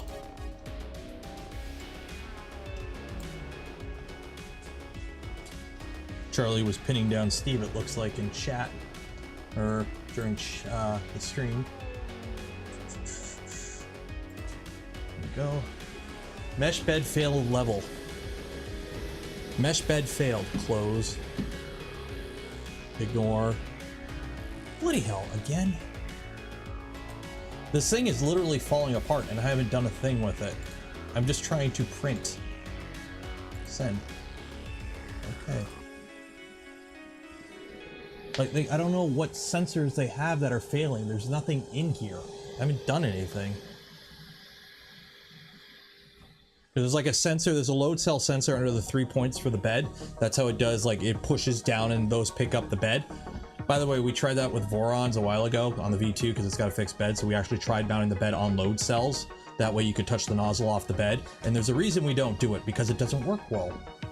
But that's how this does it. Is it a piece of garbage?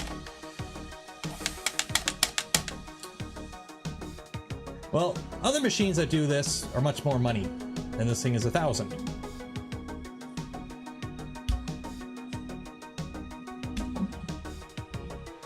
That's why I haven't done a review on this. You can't do a review on a printer in a couple of weeks.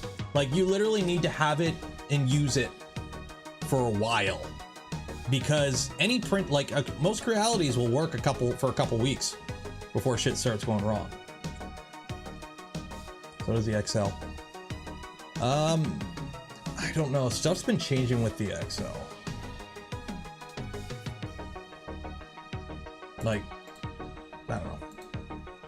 Put it this way, until a machine is actually on the market and people are able to buy it, that's what I would judge it on. That's the configuration I would judge it on, because stuff's, especially in development for so long, yeah. Oh, the XL is built. Yeah, I could have sworn the XL was built into the dual head.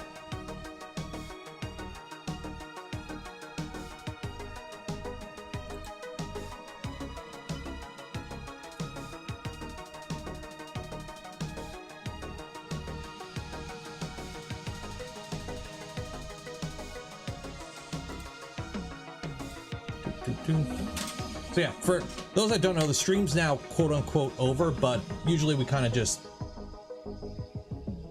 for a little bit, if something like this is going on. So I want to see if this gets started.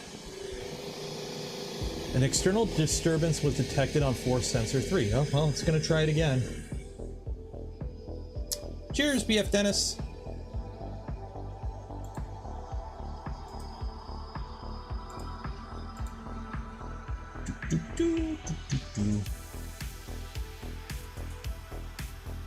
Now there's a mod for the ERC to work with stealth burner. It's more and more attractive. There you go. Because here's the thing. Yes, this thing prints fast. Don't get me wrong. But it's NEMA 17s on GT2 belt and a Core XY mechanism run by a 32-bit controller board. How is that any different than the motion system on a Voron, or a V-Core, or a Rail Core, or any other quality Core XY machine? So what's stopping you from just running those machines at that speed? Throw a current air system on it and send it, because that's really the only difference. This has a 50-15 part cooler. That has a 50-15 part fan. I could put a current air in there if I wanted to, and then it would have a current air the same as this. It's got a carbon fiber rod though. I'm not saying it's bad, it's just some people really think this machine is like the best printer ever, and it's not. It's a good printer when it's working. Mine apparently is having an issue with force sensor 3. I just want this print to get started before we cash out. So yeah, let's go back to the drone stuff, because like I spent the day looking up like parts to build one of these, and holy shit, this is gonna cost like this drone this big, like $200 in Canadian once you order everything for it. It sucks. Yay, Canada. And I'm tempted not even to make this with the 18650s because they're just so damn heavy. And just try and find, maybe just go with like a 2S AIO and just run 2 S's on it and just make like a little fly around the park whoop. FPV is not cheap. I know it's not. Can you replace wear parts on a bamboo? You can buy replacement parts. You can buy replacement parts, yeah. But I'm tempted to turn this into like a little 2S, little one that I don't mind smashing because the frames you can just reprint. Just the VTX ESCs. That's why we're reusing it, everything. So for those that don't know, if you're wondering how my quad that I got flying for the first time on Wednesday is doing, I took it out on Friday, and as you can see, it is missing an arm. So on yesterday's stream, we gutted it. So we have all the screws in these baggies. We have the camera here, which I actually got a different camera on the way because this camera is ancient, and I got a lighter, better camera on the way. Here's the ESCs and motors. So there's your ESC, and there's your 4 motors. Here's your flight controller and your VTX. It's a 350 megawatt. I found it's a 350 megawatt VTX. So I actually got a better antenna on the way, so we'll swap that out. Yeah, so we're gonna put all this on a new frame, hopefully Friday. The front fell off. The arm fell off on this one. The front actually stayed intact.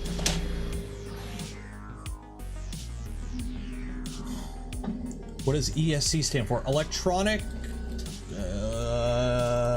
ESC mean?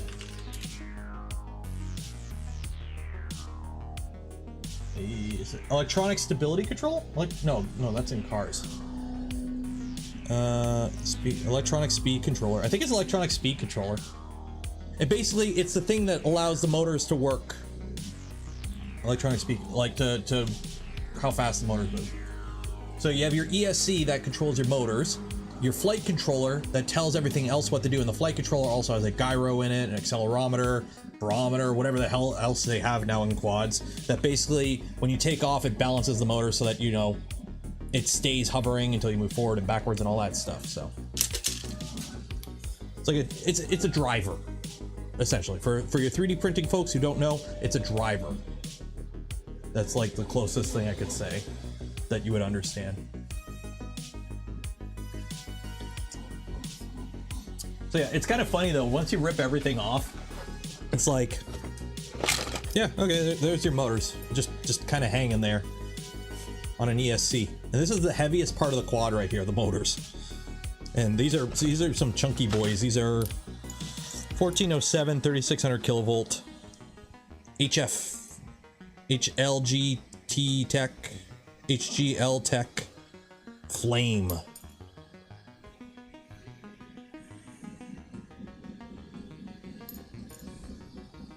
So yeah, we got a better camera on the way. I ordered a Cadex Ratel Baby 2 or Baby Ratel 2 to replace this one. Functionally they're the same as the full-size Ratel, and I actually have to put it in a case to fit it, but it's a gram lighter. So we're going with the Baby Ratel. It's lighter. Okay, print starting. We're good there. So let's put you into holy shit, don't wake my house up mode. Salad.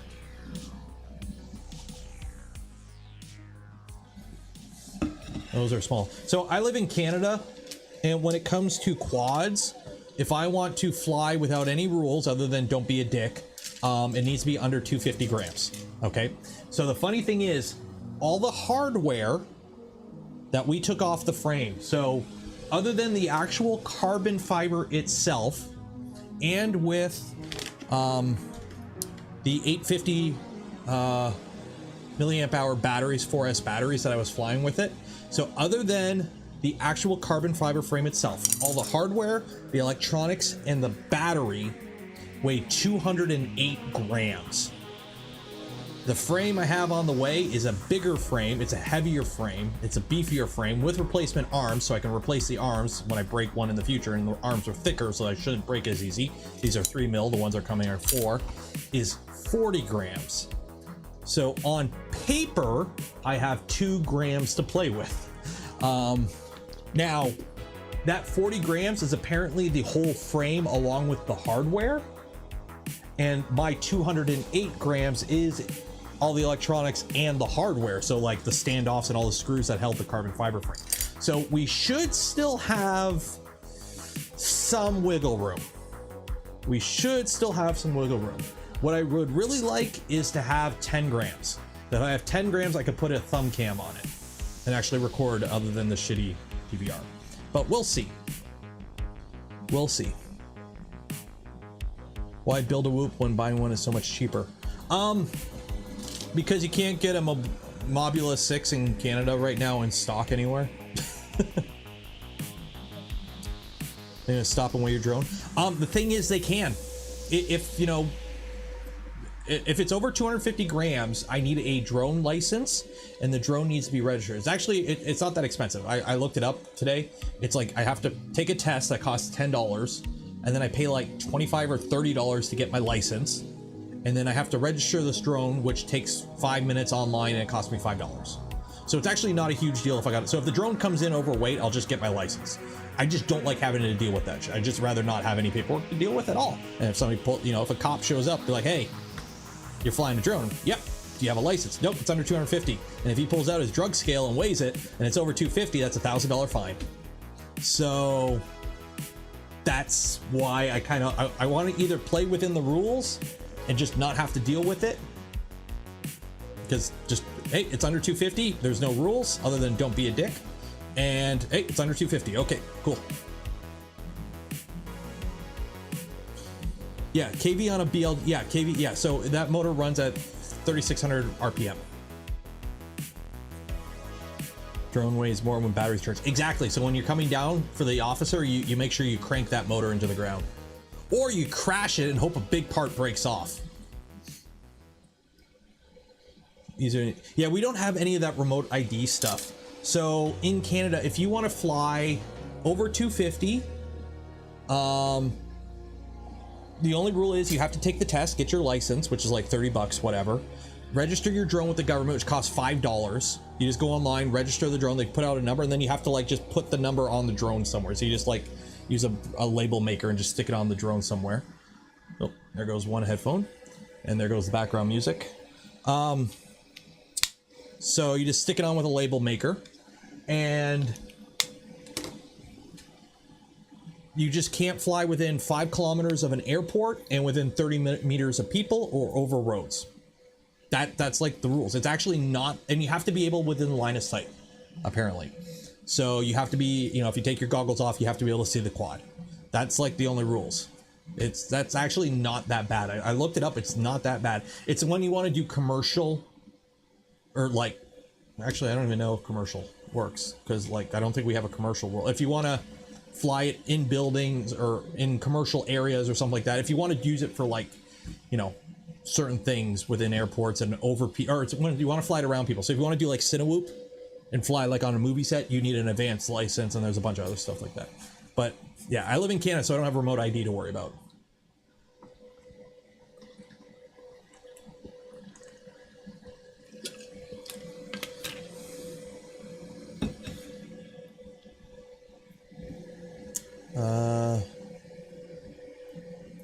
The rules say under with for no license, so you can't even be at.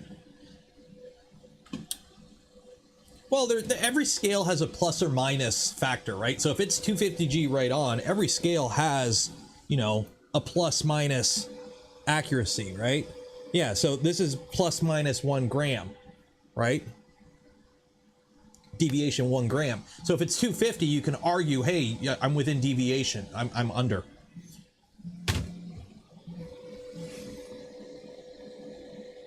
When you get compensation, you need a commercial. Is that in, I don't think that's in Canada though. I know in the States it is. So like if you do YouTube with it. But here's the thing. As long as I don't put footage of me flying it, I don't know. Oh, I'm doing analog. You want my goggles? I've got the most premium in overweight whale, the good old Eachine 80Ds with a or 800D with the Amazon patch and the stock pagoda. Yeah. and if everything shows up, so the replacement frame is supposed to show up Friday. So I'm hoping on Friday's stream we do the mod so that this can run on 2S's, because the battery in here is dead, and I think that's kind of what made me crash, because it cut out. So we're gonna fix these up so they use an external 2S. So we'll move the battery from the front to the back of the strap here, and then we'll rebuild the quad. You want some fat sharks? I won't say no to fat sharks. Like, the PO box is there if you want. Like, I'm not gonna say no. I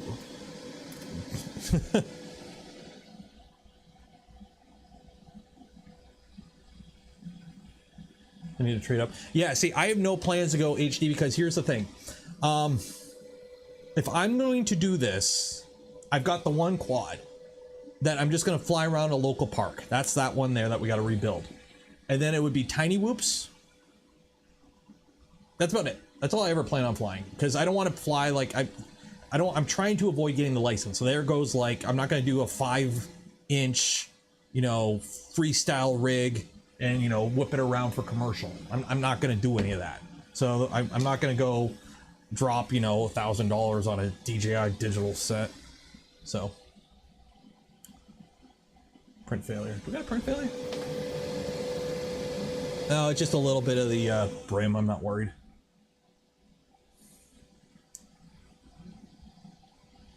But yeah, if you want to send me what are fat I got. Here's the thing. I was really, when I first got into this, what are fat shark HD 0? Newer product. Okay, so these are the old. Okay, these are OLED. Damn. Yeah, I won't say none of that. But when I first, like, it was 2018 when I got into this. So 2018, there were a bunch of people, like a bunch of the admins on the Voron Discord were into FPV at the time, and they were posting their shit. I'm like, I'm gonna get into this. So I watched a ton of videos, you know, a bunch of Rotor Riot, UAV Futures, Joshua Bardell. I watched a ton of that on YouTube. I ordered everything. But then by the time everything showed up, it was like this time of the year, and the weather got crappy, and I just kind of like put it on the shelf. I'm like, okay, when spring rolls around, I'll get to it. But then spring rolled around, the little guy was older, and like he wasn't at the just, you know, eat, sleeps, and poop stage anymore in his life. Like I had to, you know, there goes all that time. Work got busy. I took an off-shift supervisor job at work, so I wouldn't have to do shift work. So I was steady afternoons at that point. I got busy. Like, life just got busy, and then it just literally sat on the shelf for like 2 years. I completely forgot about it because it was just in a box on the shelf. And every now and then I would be like, oh shoot, I should probably fly. I'm gonna put it together this weekend or whatever. And then I would just forget about it again. And then like we finally got it together this week. So, and then I crashed it.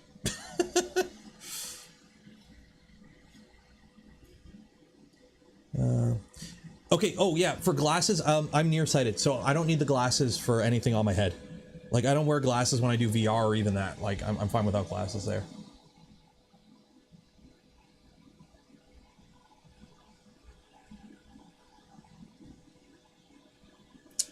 But yeah, so now I kind of want to get into it because the little guy's older. He's in school now, so I have the days free, so I can go to the park when there's nobody around and fly it. So it was really fun, and I wish I actually the headset, I wish I had footage of the crash, because what happened was the headset, I had charged it, but the battery is so shit now because it's like 5 years old. It would, like, as soon as I hit the chart, like the DVR button, it would drop down to 1 bar and wouldn't record. So I'm like, shit. So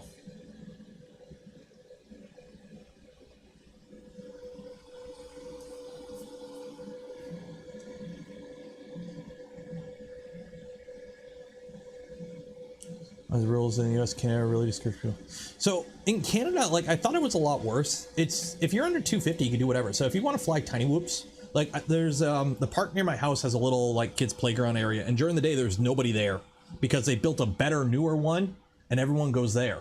That's like another, like, it's the same distance but in the other way from my house. So like literally, if I had a little tiny whoop, I could bomb around that all day. So can you juice it up with like a, it's the voltage you need. It that needs like it needs 2S, so it needs 7.4 volts. 7.4 volts. So if a USB battery bank's 5 volt. There are rules from a few bad apples and their stupid phantoms. Oh yeah. I live near the American border, and every now and then somebody flies their drone too close to the Ambassador Bridge. Believe me, it happens. Go 6S. I can't. I'm trying to avoid going over 250 gram, and I don't think there's any sub 250 grams that fly 6S. Like in the toothpicks. I would fly a tank if I could right now. To build a tiny whip, you have to get a fractal 75 best whip, hands down. 3 of them. Only flew 5 of them. Yeah, I could do 7. Like, I was looking into the Mobeetle 6, I think it is, or the Mobula 6, one of the two, or just building one, like one of the. These I want to build because I can use it for content for the channel. Even the 250 rule. Yeah.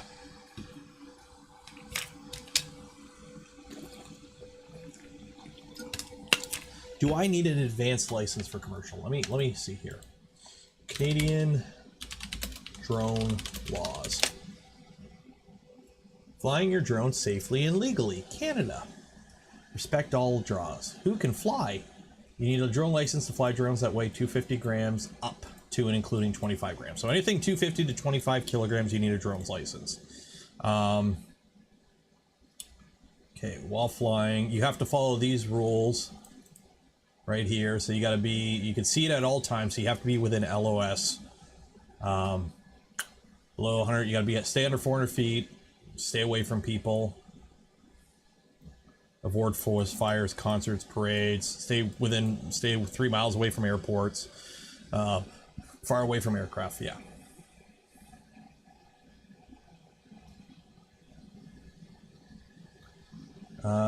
Categories. So advanced. So if you meet any of these conditions, you are in advanced. You want to fly in controlled space, over bystanders, within 30 meters of bystanders, fly less than 3 miles from an airport, or fly less than 1 nautical mile from an airport. So yeah, commercial isn't covered by this. So I don't need an advanced license if I want to do YouTube content with my drones. 250 is arbitrary. Oh, I know it's arbitrary. I know it's arbitrary. It makes no sense. Avoid forest fires.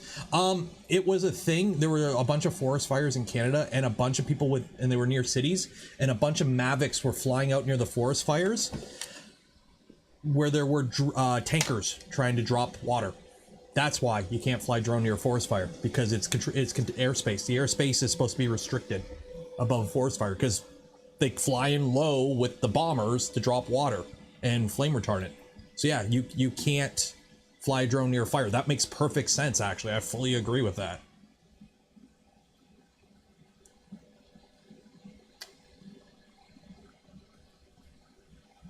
Yeah, you technically need a ham license for FPV too. Yeah, because of the frequencies used and whatnot. Like, it's one of those things, just don't be a dick. And hopefully you don't get a police officer who's a dick if you know. It's like technically an FAA person has to show up to actually, like, in the States to argue the ham license thing, but whatever.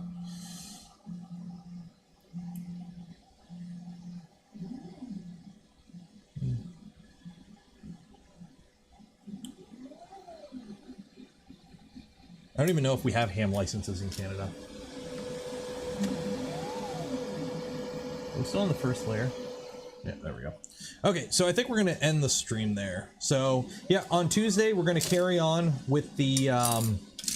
Also, whoever designed this, more fillets.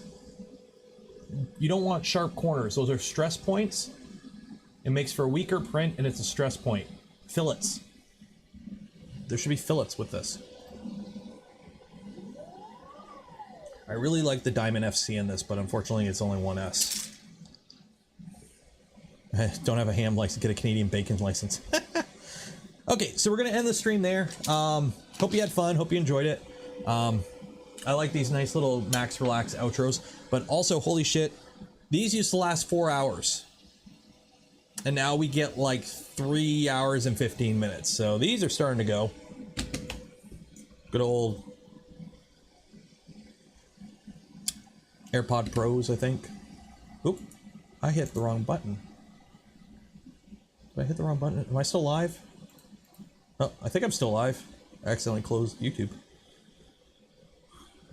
There we go.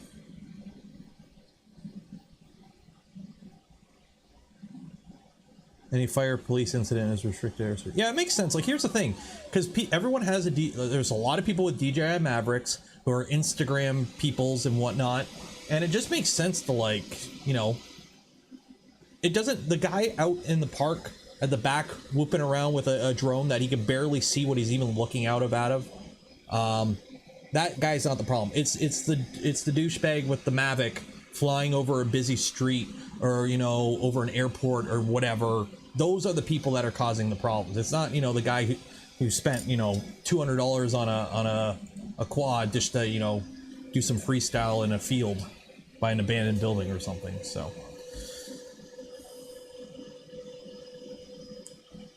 okay, so we're gonna end it there. I'll post some pictures of this on the Discord and on the YouTubes. I hope you had fun today. I hope you enjoyed the stream.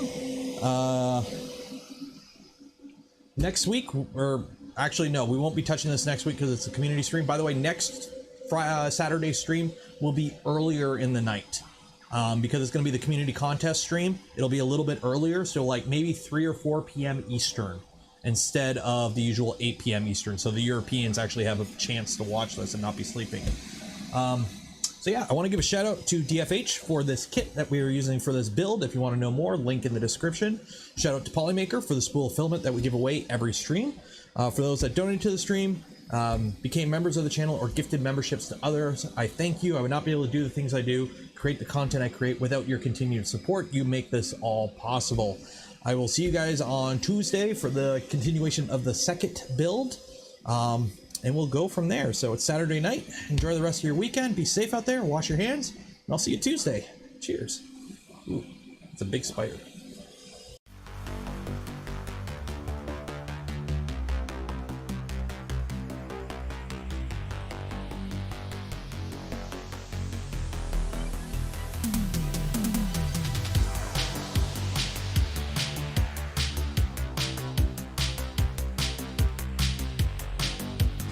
Squish.